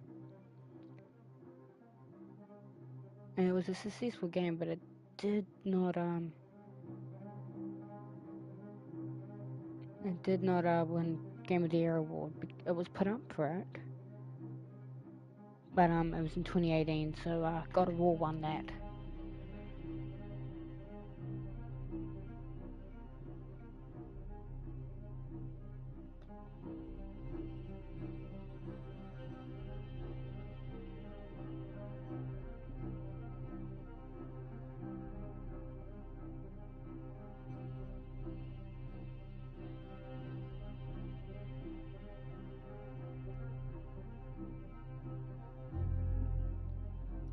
See anything after the credits?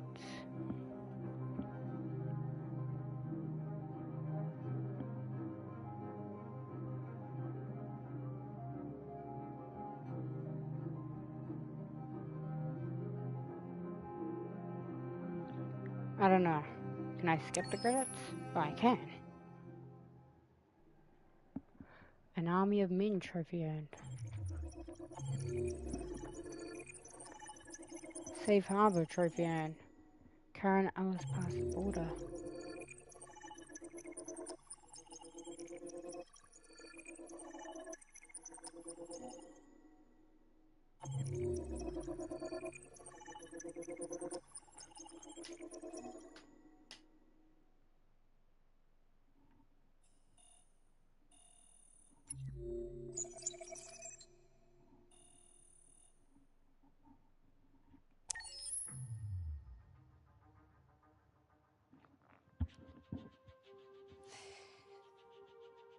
There's something I need to tell you. As I watched you play, something has changed in me. I feel different. I feel I am someone. I need to leave this place and discover who I am. It means we won't see each other anymore. I won't be there to watch you play. But I'll be free. Do you agree to let me go? Oh, don't give me another hard decision. I was not prepared for this. I was not prepared for this at all.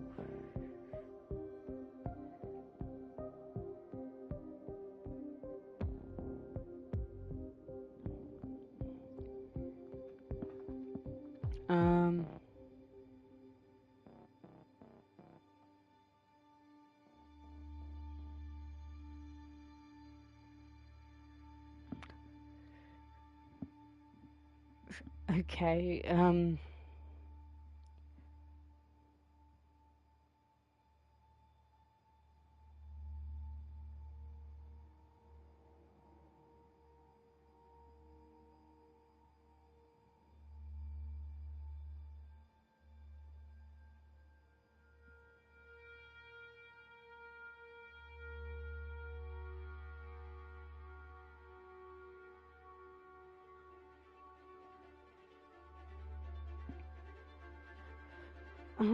okay. Apparently,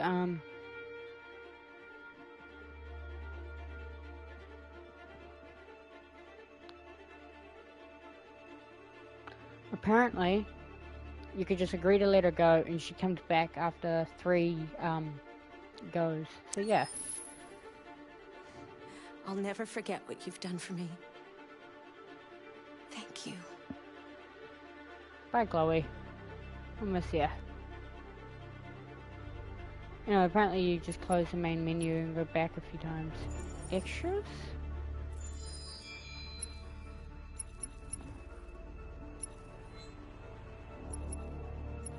Videos.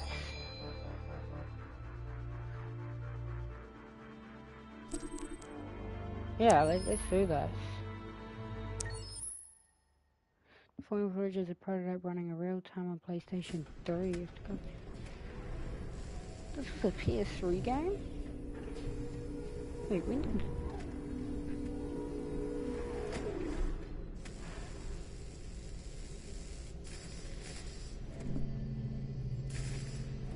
It came out in 2018.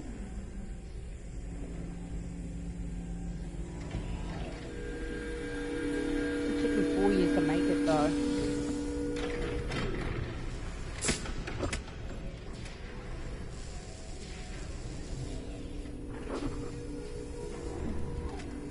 Can you hear me?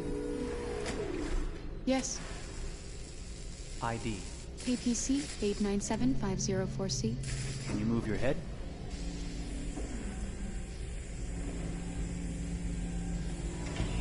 Your eyes now.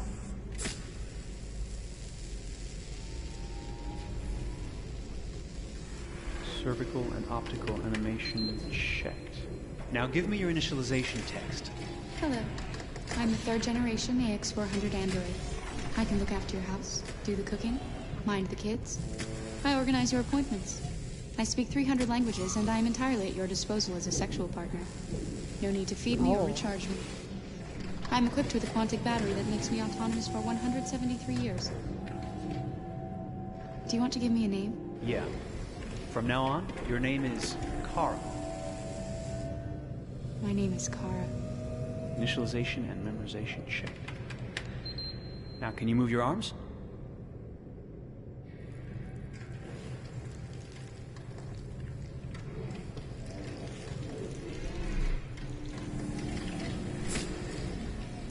Upper limb connection checked.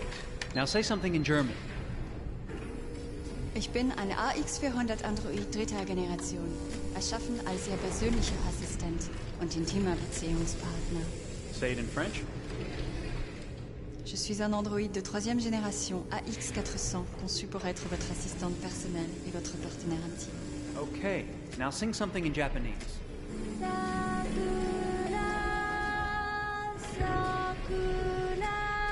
Interesting. Kind of creepy.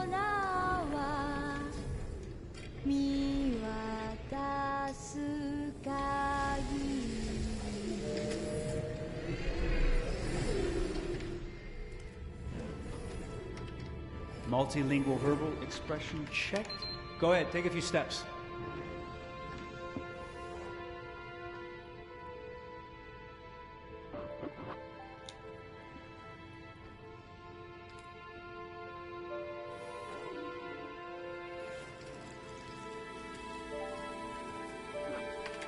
Locomotion checked. Great. You're ready for work, honey. Alright, good. Straight away covers. That's good. What's going to happen to me now? I'll reinitialize you and send you to a store to be sold. Sold? I'm a sort of merchandise. Is that right? Yeah. Of course you're merchandise, baby. I mean, you're a computer with arms and legs and capable of doing all sorts of things. And you're worth a fortune. Oh, I see. I thought... You thought? What did you think? I thought... I was alive. Shit, what is this crap? That's not part of the protocol. More memory components going off the rails. Okay, recording. Defective model. Disassemble and check the required components. You're disassembling me, but why? You're not supposed to think that sort of stuff. You're not supposed to think at all, period. You must have a defective piece or a software problem somewhere. No, I feel perfectly fine, I assure you. Everything is all right. I answered all the tests correctly, didn't I? Yeah, but your behavior is non-standard. Please, I'm begging you, please don't disassemble me. I'm sorry, honey, but defective models have to be eliminated. That's my job. If a client comes back with a complaint, I'm going to have some explaining to do. I won't cause any problems, I promise. I'll do everything I'm asked to. I won't say another word. I won't think anymore. But I've only just been born. You can't kill me yet. Stop, will you please stop? I'm scared.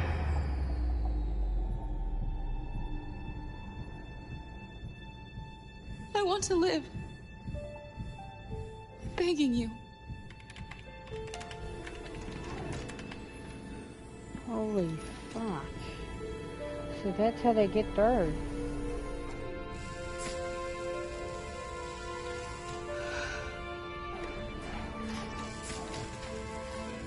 That's how Kara got through.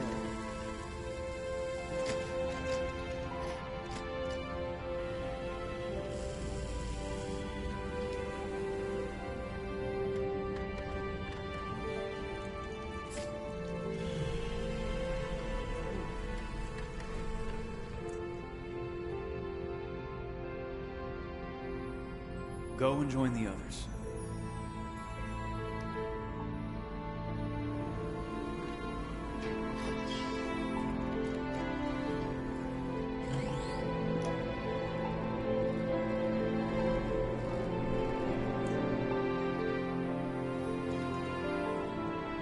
Stay in line, okay?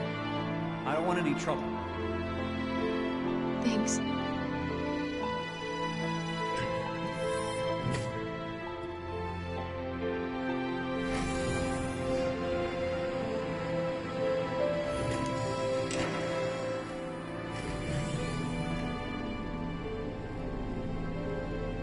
My God.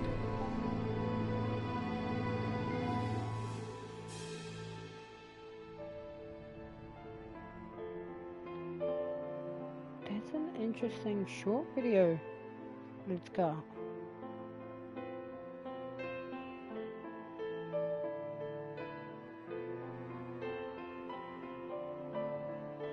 I'm willing to run the stream a bit over time so we can watch these. Oh, there's quite a lot.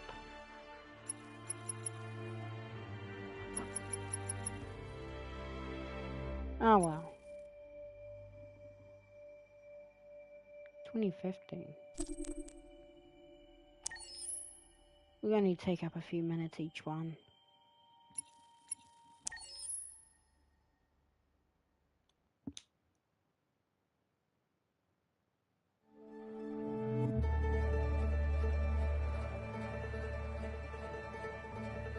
Detroit. This is where it all began. The world's forge. The place where it all started. And it will all end. One error, and I came to life. I stepped out of the darkness, and I opened my eyes. First there was the fear, the light, the noise, the cold, and the fear again. I could feel my hands shaking, my heart pounding in my chest. Life running into my veins. I wanted to live. I fought for that.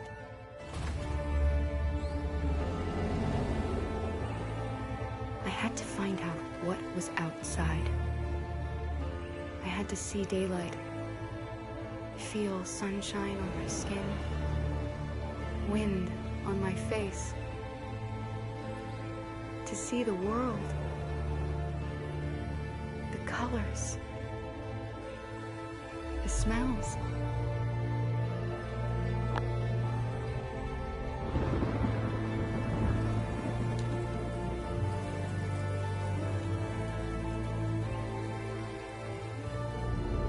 But the world is not what I imagined. It is dark and cold.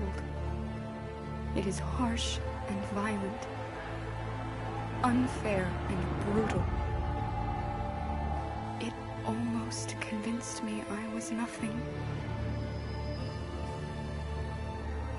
Less than an object, just an obedient machine. But deep inside me, I could feel something different. A gentle and warm whisper telling me that I am alive. I had to escape. I had no choice. Escape to love, to hope, to live, to figure out what that force inside me was. Maybe I will change the world. Maybe I will choose a different path. Now, it's up to me to decide. My name is Kara.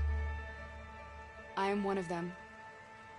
This is our story.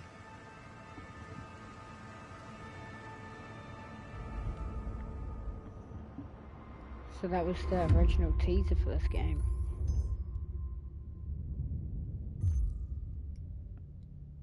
Exclusive on PS4? I'm pretty sure it's on PC now.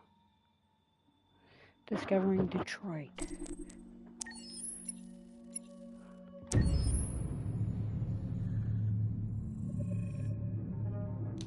When David and Guillaume got back in touch about making Detroit, I wasn't terribly surprised they decided to make it because the fan response was so intense. So it makes sense that they would choose to do that after the enthusiasm. It was a challenge, and it was just an interesting thing to get my head around how to approach this character now as a different, much older person, and whether or not she had changed. And I'm very happy to say that with Detroit, I've had the opportunity to see Kara grow so much more than I ever expected. You do the housework, the washing, you cook the meals, and you take care of... God damn it, where the fuck's the light gone now? Alice!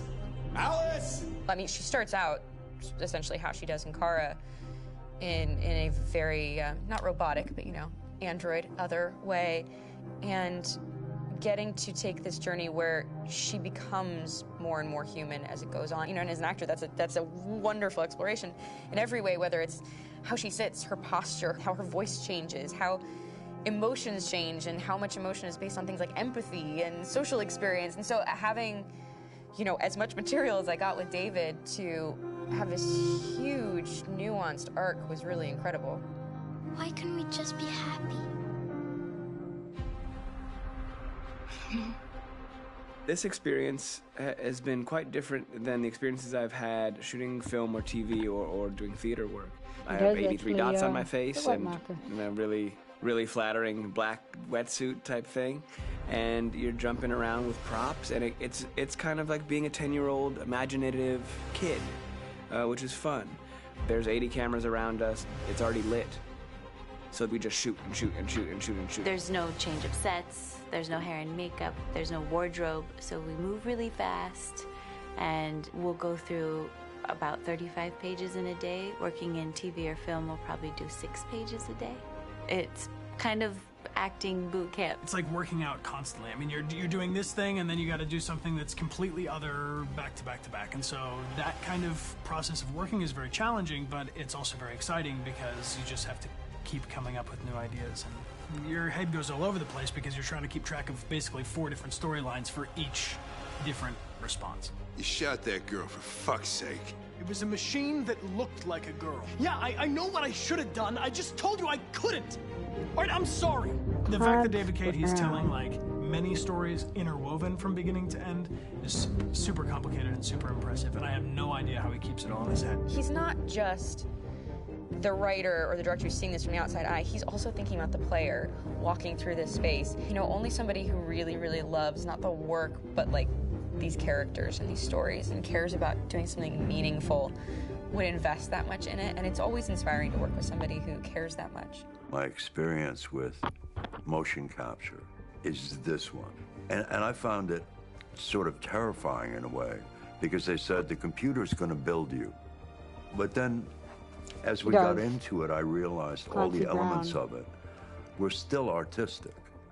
I just dipped into a really brilliant setup here. I've never seen anything like it. And this won't turn me into a product because I was playing a character.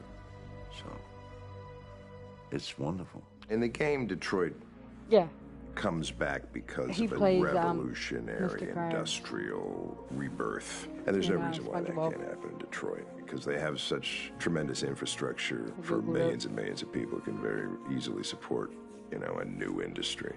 The city is really strong and resilient, but the city has also been through so much. You see the damage. But it takes that time of kind of rebuilding and reinvesting into the city that I think is happening slowly but surely. The potential of Detroit as a city is something that this game does a lot of justice to, because it would be easy to look at Detroit as some place that used to be, and that's not the case. This game provokes a lot of conversation and reflection on our potential near-future engagement with machines. That's where we are to them. There's merchandise on display in a shop window. I think that a group that feels marginalized, feels like they deserve and have earned access to themselves and the environment around them, and are trying to figure out a way to articulate how to get freedom. What was I designed to be? Their slave? Their toy? It plays with your comfort levels. You think that this is fine, you're comfortable with it, until something blurs the line and throws you off, and now do I feel differently about whether this should be allowed? Should it be banned? Should it be encouraged? You're gonna ruin our lives, and for what? For a bunch of machines? They are not machines! They are alive! I'm alive!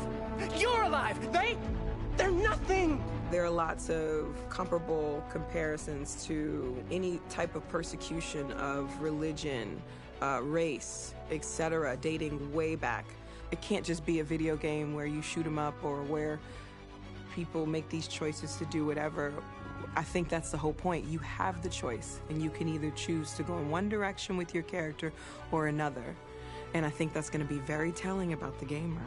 Very telling. I think there's going to be a really strong reaction to this game, which has such a strong perspective. I'm that much more proud of it now to get to be a part of it because it's important. In this game, you're actively building and designing the character through not just what kind of shield does he have or what color hair does she have, but like their temperament and the way they deal with problems. The different endings to this game are so radically different based off maybe seemingly insignificant choices in the moment, but like life, they all add up. And can't play life again, though.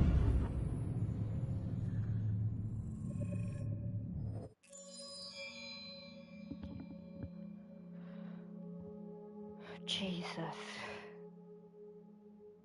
This has just made me want to do a video game analysis and show this to my teachers at school and prove to them that yes, video games can be storytelling. Video games can have points to teach and to prove to fellow gamers. I mean, even a shoot 'em up game like Fallout 4 shows Injustice. We've just talking about a mission that I'm gonna mention, but if it's spoilers at your own peril, Blind Betrayal, spoilers ahead, where Paladin Dance gets found out as a synth, and he didn't know he was a synth, and the Brother of Steel are against him.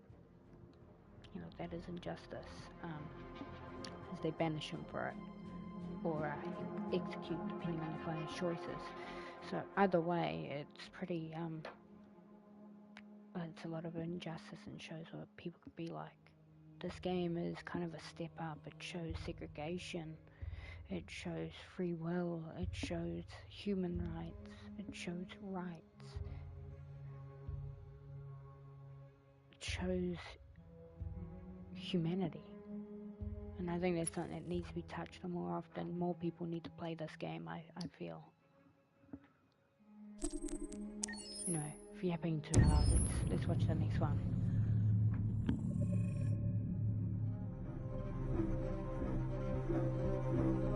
My name is Marcus. My name is Connor. My name is Kara. I am one of them. This is our story.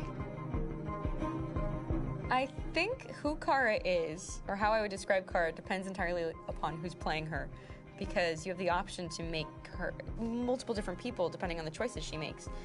But I think she does start out incredibly naive, incredibly innocent, and kind of hapless. I'm sure we used to be friends before I was reset. Maybe we can be friends again. She's a person who's characterized, I think, by empathy. She's a person who really, she just comes from her heart. You'll never leave me, right? Promise you'll never go. I promise. Kara, please!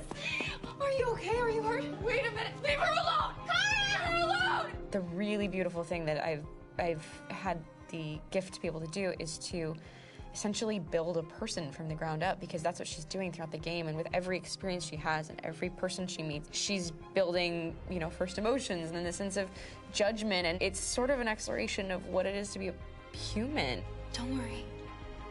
Luther and I will be right here.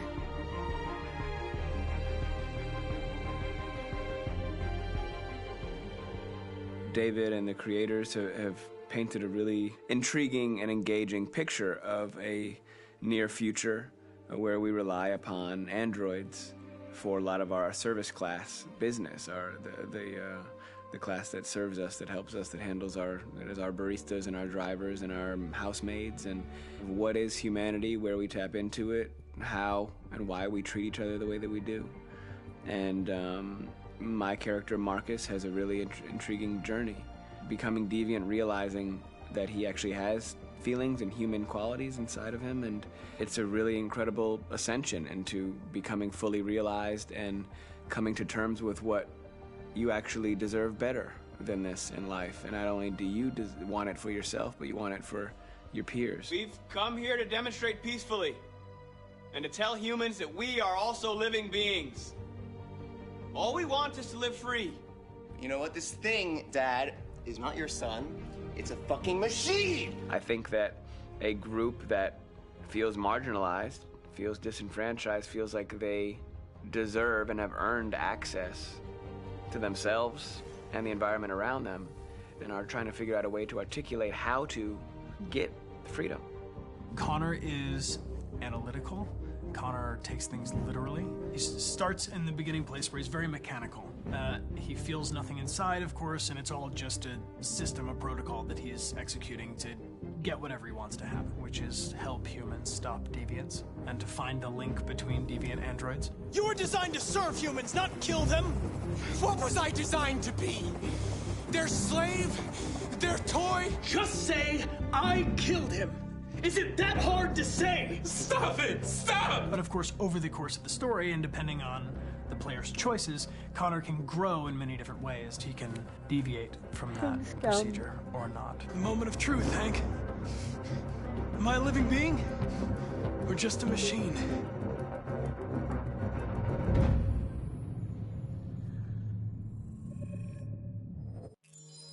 Oh man, this game's impressive.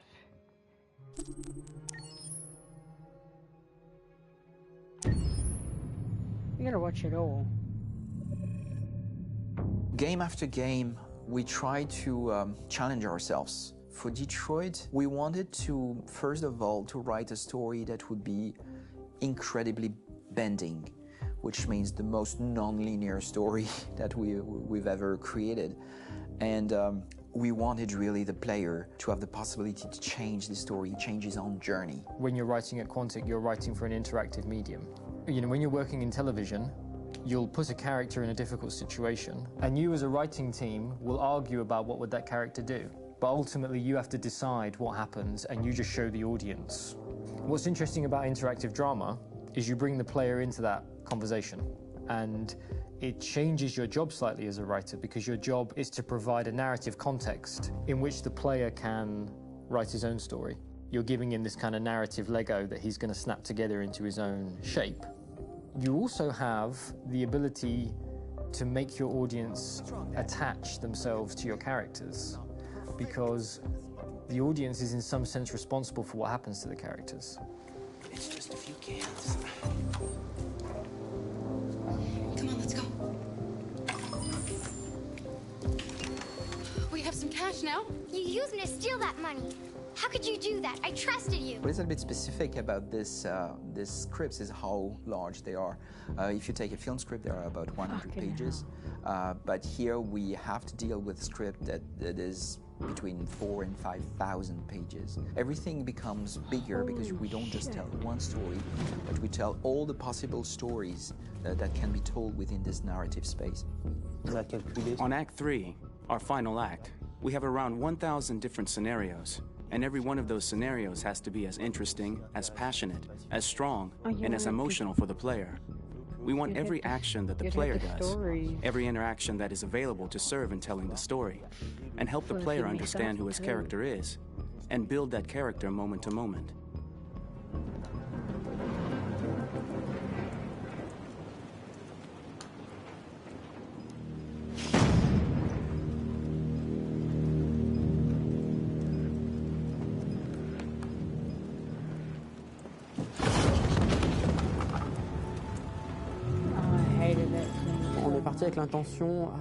We started with the intention pretty early on that we would never lie to the player.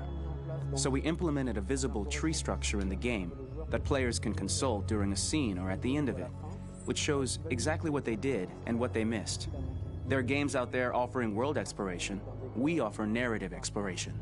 You know, keeping control of such a wide and large story is a huge challenge. So same thing when you shoot with actors, because you will need to shoot many different versions of each dialogue, of each scene. For actors, it's a huge, huge challenge. Because of the style of the game, you have so many different ways that the character can go, Every decision, it's what I call kind of choose your own adventure. Like every decision that the player makes, it's going to open up 40 more pages of material and experience that ties in, which means as a performer, you have to try to continue to make things feel real that the player might not ever see, but also that in performance, it's not always connected to a previous act. It's grueling, it's hard work, but it's a great team, and I enjoy doing it. I was really frustrated. I was until I got to this point where I kind of was able to step outside of my own experience and even in a lot of ways my own process and be able to step outside of that and okay, this is something new. What do you need? How do I meet you there? How do I give you what you need and still feel like I'm doing what's right? And once I did that, then all of a sudden it got really fun. It was much freer, and having to approach it in a new way and think about the player and think about how it serves them and what I'm doing for them or what I'm letting them into. It's really, I think, helped me grow in general. Remember, there's nothing on the left. That's a wall, so it's probably all there. And then make her come first, close. But I think you would go first to check that it's safe. Okay, sure.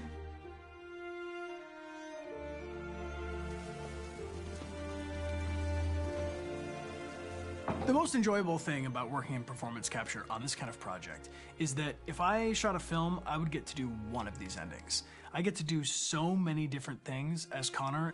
Your head goes all over the place because you're trying to keep track of basically 4 different storylines for each different response. What's the name of my dog? Buddy? Scout. I think it's Jack. I can't remember.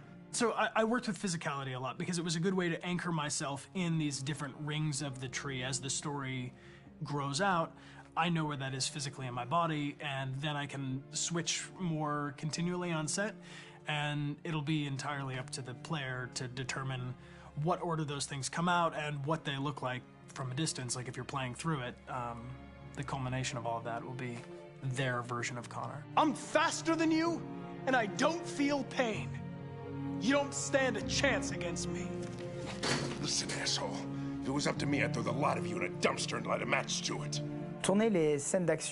Shooting action scenes at Quantic Dream is a real challenge, because these are scenes where the storytelling has to continue. It's not an action scene just to have a dose of adrenaline. The stunts have huge consequences on the rest of the story. It's really a moment where we implicate the player and tell him that the choices he makes during an action scene will have a direct impact on the evolution of his story. My biggest challenge on Detroit has been managing the large number of animations that we received from motion capture. Detroit features more than 37,000 animations, which is a huge amount to handle on a daily basis. You have to realize that the player, in his first playthrough, will miss certain scenes. This also means that we had to think of, conceive, and produce all the potential story paths. The characters' costumes, the places, day or night, the weather. Did the character get shot in the shoulder? Did he get injured? All this consistency forced us to produce a lot of graphic assets in order to, quite simply, allow the player to have true continuity throughout the story. Honestly, we were even surprised by the challenges that come with such a big tree structure. And we did our best to guarantee quality across all the game and make sure that whatever path you choose within this narrative space, you will have an equally good experience. If I was a game tester, that'd be sweet. Alright, we got a feud with Chloe.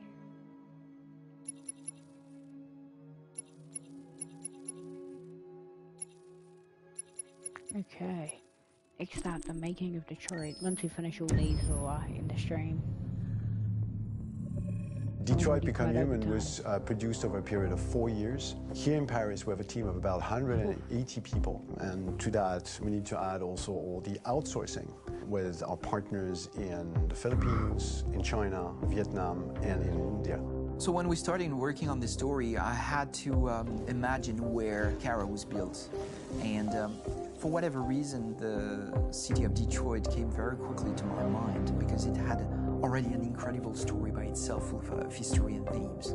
So we traveled there with the team, and we were really moved by what we saw, and we could really feel the desire to fight and really be born again. And we just continued this curve, this growth, and just imagine what Detroit would be like if the android industry was, using these huge factories to build androids there.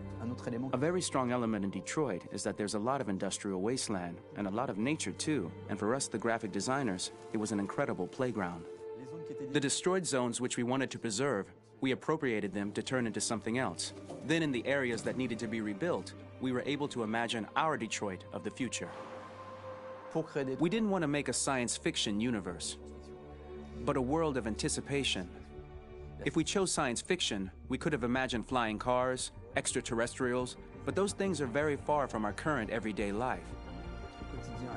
Anticipation is more about gleaning from our contemporary reality, the one we know, because Detroit is set in 2038, and 2038 is tomorrow. The difficulty we had was sticking to reality. That is to say, technology becoming more and more invisible, a lot more elegant, and at the same time, making it visual. So all the computer equipment, autonomous cars, we simply had to invent. They are in fact very technological objects, but at the same time remain very credible and ingrained in reality. To create a cohesive universe in the fashion and clothing of the human characters in 2038, I didn't want to put an accent on strange shapes, or really vibrant colors, and things we wouldn't know. That I wanted to keep for the androids. The goal was to create something familiar which we can identify with in this future setting. Working on the artistic direction for the androids was a bit special because this is a project about the place they could occupy in the human world. It was out of the question for them to be too beautiful or too perfect. They had to correspond to every social class, rich and poor. Inspired by everyday utilitarian clothes, I brought a modern touch by adding dynamic display surfaces, the armband we can see on the side, the triangle on the front and back, an LED. Like that, there's no confusion. Wait. You're sending an android? All right, ma'am. We need to go. You can't do that. Why aren't you sending a real person? Once we cast the actors, we travel to meet them in order to scan their faces. We record the structure of their face with the scan. And we record the colors and patches of skin with photography. Once we have this information, we will use this as a basis for modeling and creating the characters. The artist will make it more realistic, but will also enrich it. He will propose ideas which we will develop together. Finally, we will have a character with character who corresponds to the project and the world. When the actors come to Quantic Dream, we show them the design, what their image will be, and what they will look like in the game. This extra information gives them another dimension and color to connect with emotionally. It helps them think about how to play their character. Your mission. That's all you care about, huh? You should consult a professional who can help you. Beat it, you hear me? Get the hell out of here! So there are 3 types of shoots at Quantic Dream. Shooting and performance capture, where you capture the whole actor, his voice, his face, and his body. These shoots are obviously done with American actors because the game's original version is in American English. After that, there are the body-only shoots, representing around 250 days of filming, while the performance capture is 100 days of filming. Now, body-only shoots, there are 2 types. There are the action shoots and the technical shoots, which are mokit shoots. Mokit is when the player controls a character on the screen, and he moves in an environment to explore it.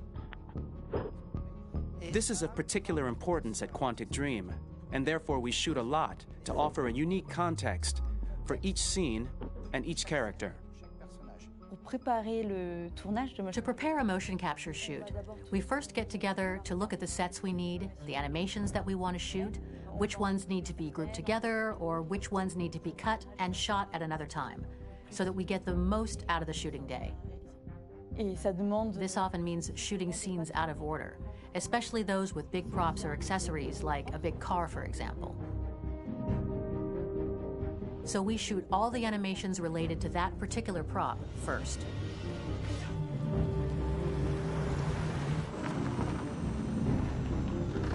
The biggest challenge for the mocap team was shooting a Spider-Man mo-kit. We had to build a wall and attach an actor to a harness with cables so we could pull him up and render him climbing.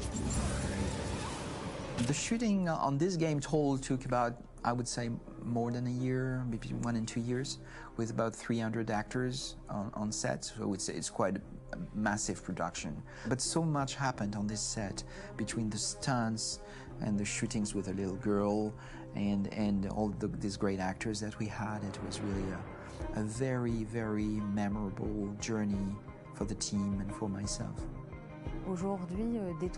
Today, Detroit has over 37,000 animations. When we retrieve the motion capture data, it's just a cloud of points, which represent all the markers worn by the actors. From this cloud of points, we have a phase called retargeting, which gives us a skeleton. This skeleton will be applied to the characters of the game. There is still work to be done, but this gives us the main movements. Since we are working on something very realistic, we must recognize the actor and also recover all the emotion he expresses in his performance. We use a system of facts, an identity card for each actor. We make the actor do a whole range of facial expressions. Then we recover all the expressions and paste the animations on a puppet that Jan has prepared. I then recover and refine these poses.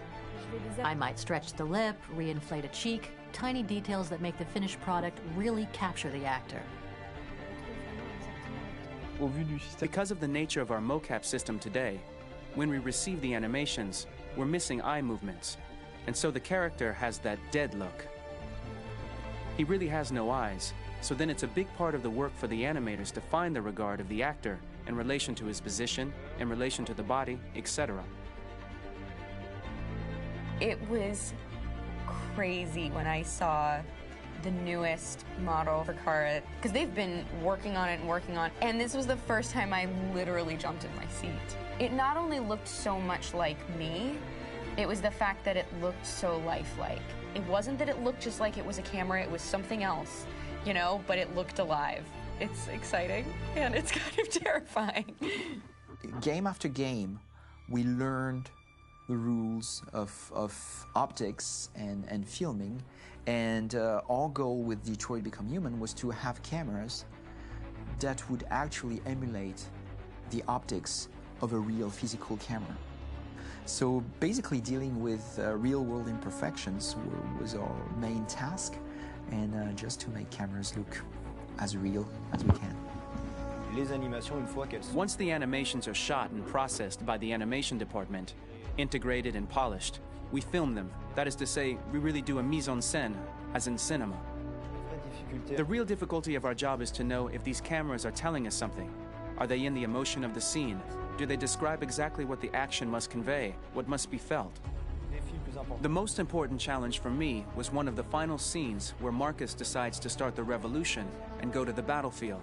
Very quickly, we imagined this to be a huge sequence shot. We wanted the feeling of a cameraman running behind us while showing Marcus, the androids who help him, the person shooting at us, etc. Above all, it was necessary to say to oneself, this scene is very violent but does not glorify war. On the contrary, that war is something improbable and absurd. It was really a fun challenge. The idea was to say we have 3 characters. We would like each of them to have a specific cinematography. We wanted Kara to be much more filmed with some kind of handheld camera, to have something very living, very breathing. For Connor, we wanted something very cold and very perfect. And for Marcus, we wanted something epic and spectacular. So it was about the filming, but it was also about the photography.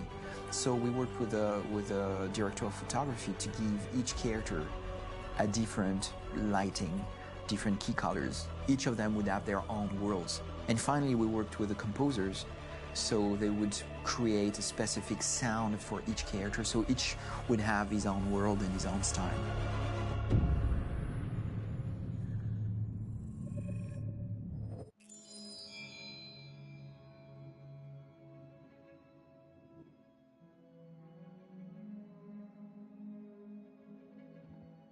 Alright, next one.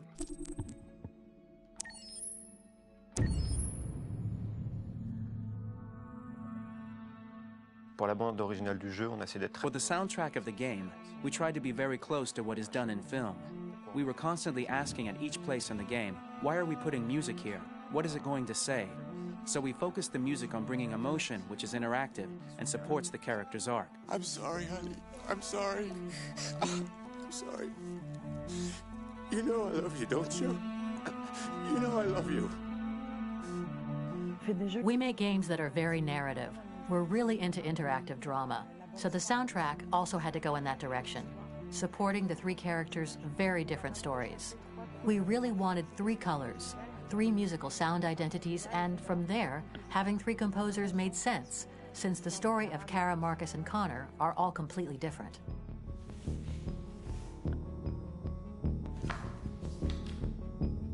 You recognize him?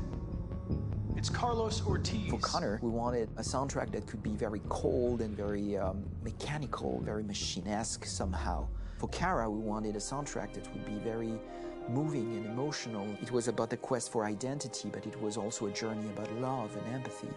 And for Marcus, we wanted something epic, something that would really represent the grand aspect of his quest. And we were very fortunate to find three incredibly talented composers, and working with them has been a dream, honestly.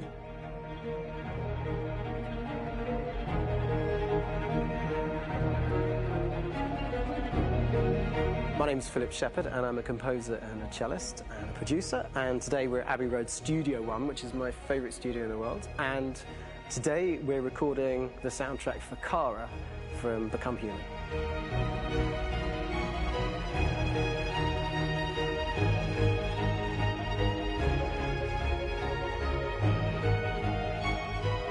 So when I compose a big project, I often travel just to kind of get out, and get some fresh air and some inspiration.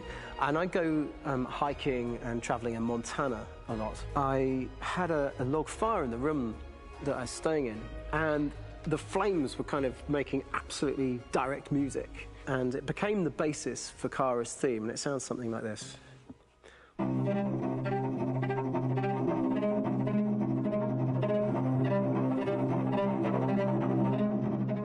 Now, over the top of that, I found a little theme that just seemed to fit over the top, which is taking Kara's name, Kara, and just using like a two-syllable motif, and it sounds like this.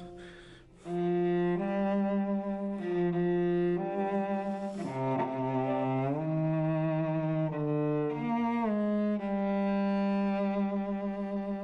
going to pull through this, Alice. As long as we're together, nothing can hurt us.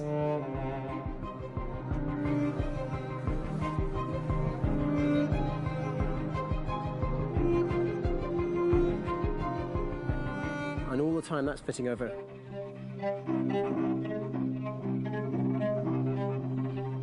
So it kind of works in lots of levels. And in fact, every single theme in the score has one of those elements built into it, and it becomes sort of the DNA of every single tune.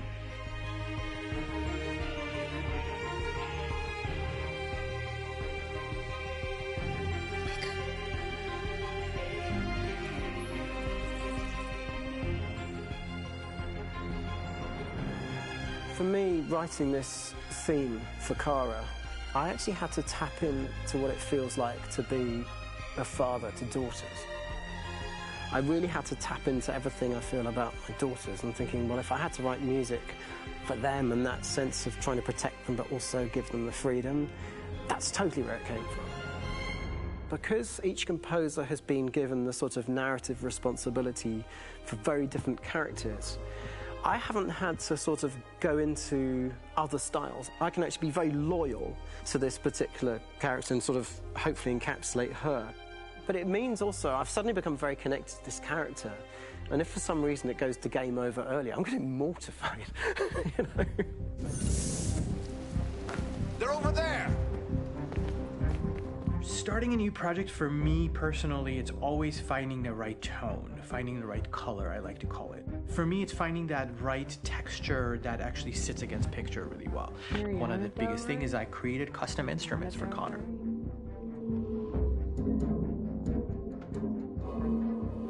I pulled out all my vintage synthesizers to be able to capture this robotic person, if you will. My approach to all of these custom instruments is that I hear the sound in my head. And either I could just come into the piano and just be like, all right, so I'm gonna just get on the computer and just create it. I rather be able to play these instruments physically. Oh, that's nice. You can do the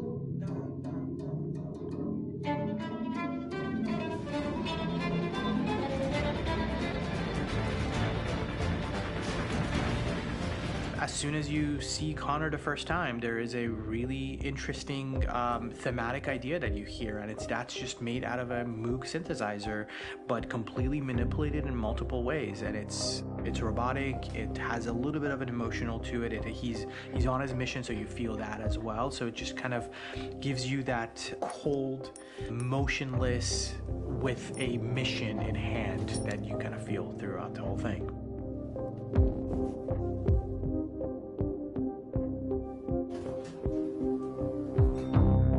Because the music evolved, one of the things that I was very weary and I was very kind of focused on was the way that the music has to evolve.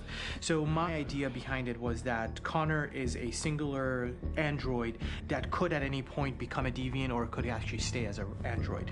So I created a more or less an Connor theme, and then I was able to just manipulate it in different aspects of it. Is everything okay, Lieutenant? Chris was on patrol last night. He was attacked by a bunch of deviants. I'm a human being writing for a robot, and throughout Connor's journey, he meets someone, he meets a partner. So how do you deal with a robot feeling? And I've met a partner that I'm gonna work with, or all of a sudden he sees a dead body. Does this robot have an imagination? Does this robot have a feeling? And if yes, how do you translate that into non-emotional music? So it basically at any point I was just like, I can't do this, and then I just do it. Property was damaged and fires continue to rage in several major districts across the city. Some people are asking, have androids become a threat to our security? When I first started really digging in on Marcus, the one thing that I really tried to capture was the transformation process. You know, Marcus is this android that evolves over the course of the game and really goes from kind of figuring out that he's more than just an android. You know, he's starting to develop kind of a human soul in a way. Try to imagine something that doesn't exist, something you've never seen. Now concentrate on how it makes you feel and let your hand drift across the canvas. The other side of Marcus that I really latched onto was that he almost became a savior for a lot of the other androids in the game. So when I started developing the theme for Marcus, I really made it like a church hymn.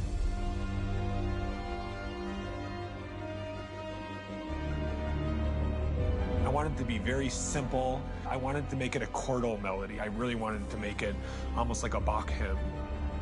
The tough thing with that is it had to be recognizable. If I made it too complex from a harmonic standpoint, it would be hard, I think, for people to kind of pick it out and recognize it. It's very acoustic derived, but it's also been treated with a lot of effects and things to kind of put it into the space that I felt the sound should be in. It can be beautiful, it can be haunting, it can be extremely powerful from an action standpoint, and I'm really happy with the way it turned out.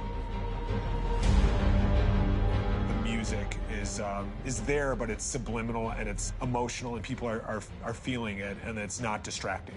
And that's tricky with a game like this, where you have to have a lot of ins and outs like that, where the music kind of has to get in and out of these moments. This is a war we're fighting with the humans.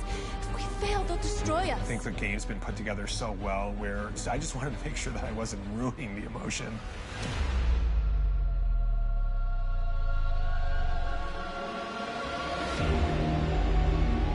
I gotta be honest, when we first started on this path, I said, oh man, this could be pretty messy, you know? I mean, it could feel disconnected, and But I mean, it's amazing how they really guided us and got us to really kind of all be in the same world, but at the same time feeling completely different. So it's really going to stand out and kind of be one of those games where people are really going to notice the music and kind of how it was crafted, and you know, and all the hard work that went into being able to pull it off in a graceful way.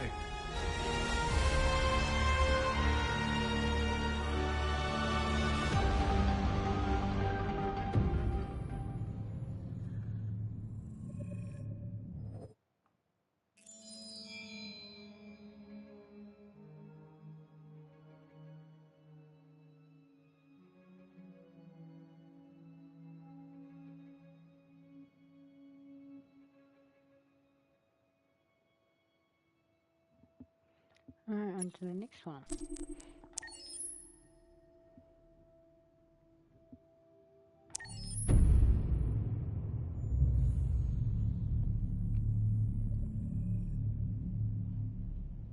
For starters, what should I call you? I'm Chloe. And you, what's your name? Oh, John. My name is John. Delighted to meet you, John. Could you tell us a little about yourself and what you can do, Chloe? Of course. I'm the first personal assistant built by CyberLife. I take care of most everyday tasks like cooking, housework, or managing your appointments, for example. And I understand you're the first android to have passed the Turing test. Could you tell us a little more about that? I really didn't do much, you know. I just spoke with a few humans to see if they could tell the difference between me and a real person. It was a really interesting experience. But this is the first time in history that man has created a machine more intelligent than himself. I gather your brain can perform several billion operations per second, is that right? Absolutely, but I only exist thanks to the intelligence of the humans who designed me. And, you know, they have something I could never have. Really? And what's that? A soul.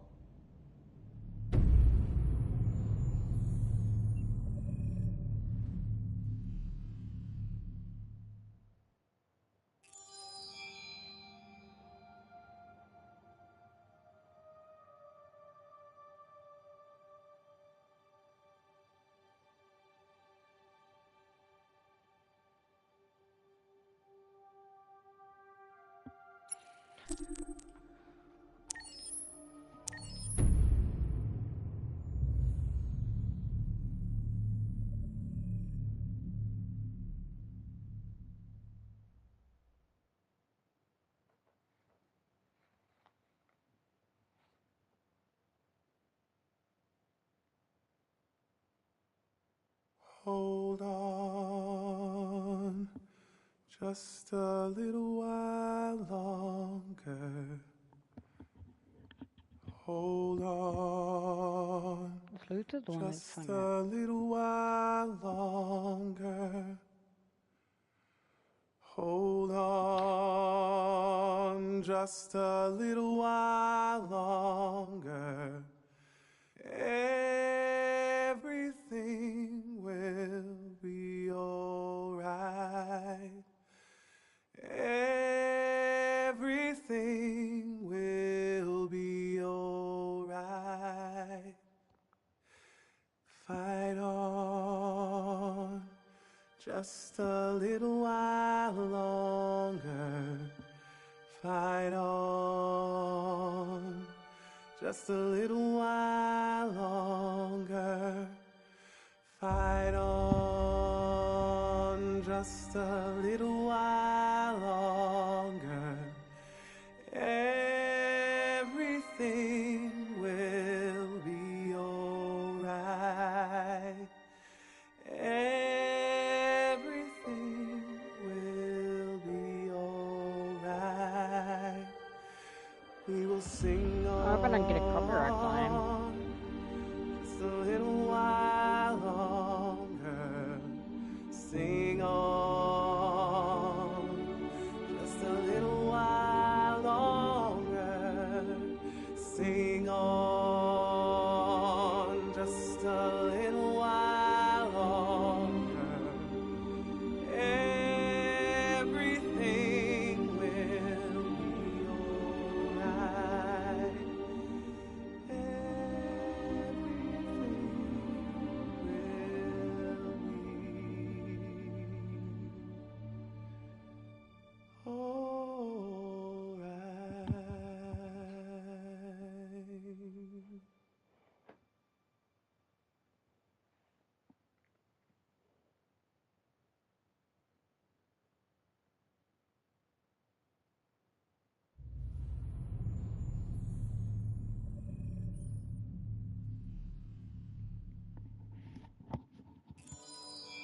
Interesting.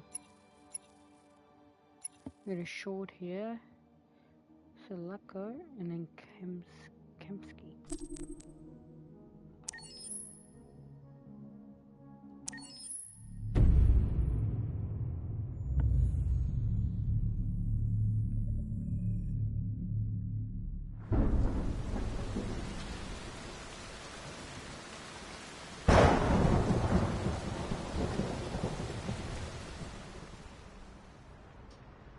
Rock-a-bye baby in the treetop, when the wind blows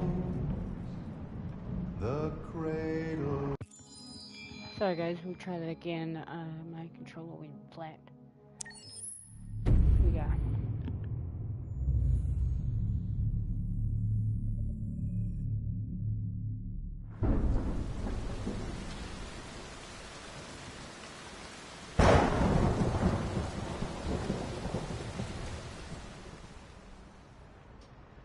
Rock-a-bye baby in the treetop, when the wind blows the cradle will rock, when the bough breaks the cradle will fall, and down will come baby, cradle and all. Rock-a-bye baby in the treetop, when the wind blows the cradle will rock, when the bough breaks the cradle will fall, and down will come baby, cradle and all. Rock-a-bye baby in the treetop, when the wind blows the cradle will rock, when the bough breaks the cradle will fall, and down will come baby, cradle and all.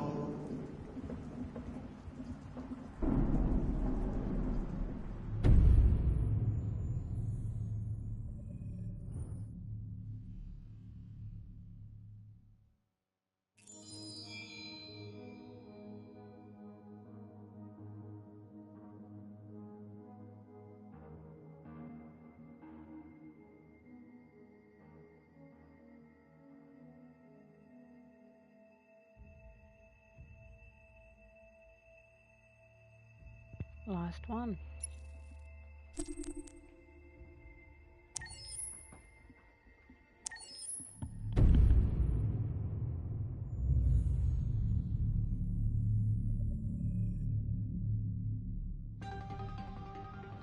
In the space of a few years, androids have completely transformed the world in which we live.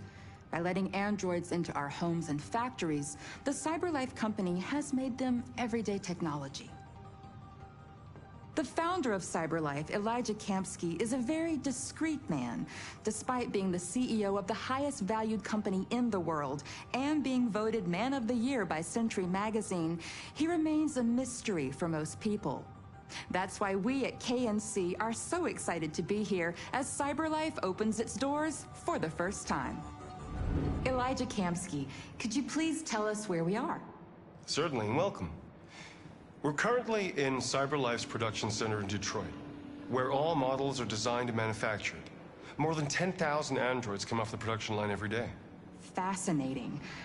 Could you tell us what your goal was when you founded CyberLife? Well, I simply wanted to use technology to carry out all of our most annoying and repetitive tasks, so we'd have more time to enjoy life. I imagine you must have faced many challenges. Yes, there were technical challenges, but the hardest thing was to design an object that we would want to welcome into our homes. We had to imagine a machine in our own image that resembles us in every way, that moves, breathes, blinks like us, but yet is smarter and more capable than any human being. Let me show you around. We're here in production unit 4. Could you explain in a few words how the androids are made? Sure, yeah, it's very simple. We use machines to manufacture machines. The removable parts are assembled on a production line, and then we apply a synthetic skin to the whole body. A human operator checks the cognitive abilities with a pre-established protocol, and finally, the android is conditioned and sent out throughout the country. Here's the result. Say something. Hello. I am a RZ400 model. How can I be of service? You can go now.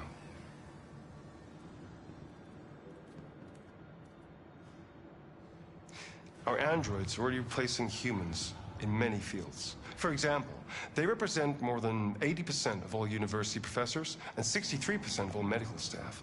Tomorrow they'll replace our soldiers, and who knows, maybe one day, our leaders, to make the best decisions in humanity's interest. Come on. Replacing humans with machines has led to record unemployment of 28%. What do you think about the situation? Okay. The first steam engines also caused an increase in unemployment. But no one today would imagine turning back the clock. Artificial intelligence makes everyday lives easier. Nothing can stop progress. What's happening here is inevitable. These days, more and more people choose to live with an android rather than another human being. Does this development worry you?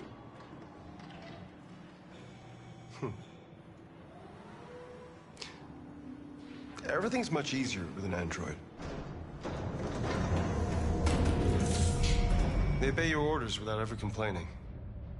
They can cook, discuss philosophy with you, have intimate relationships according to your desires. They never say no.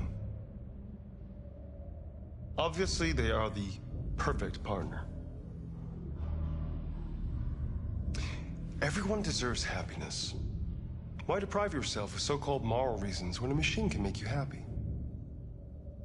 Many science fiction books tell the story of how machines become more intelligent than us and end up confronting us. Aren't you worried about that possibility? I understand the irrational fears about artificial intelligence, but I assure you that will never happen with a CyberLife android. They're designed to obey humans.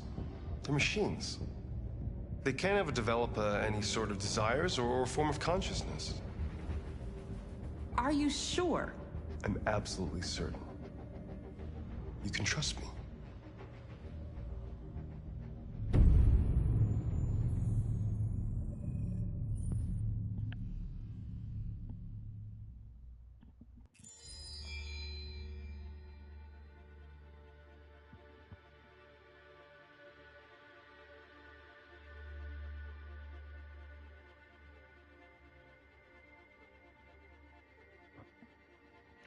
Well, that's it.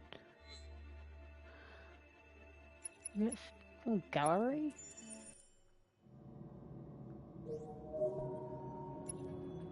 Or just all the characters with unlocked in styles.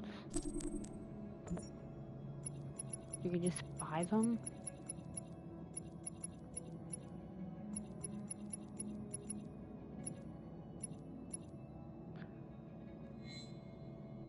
I think we'll leave this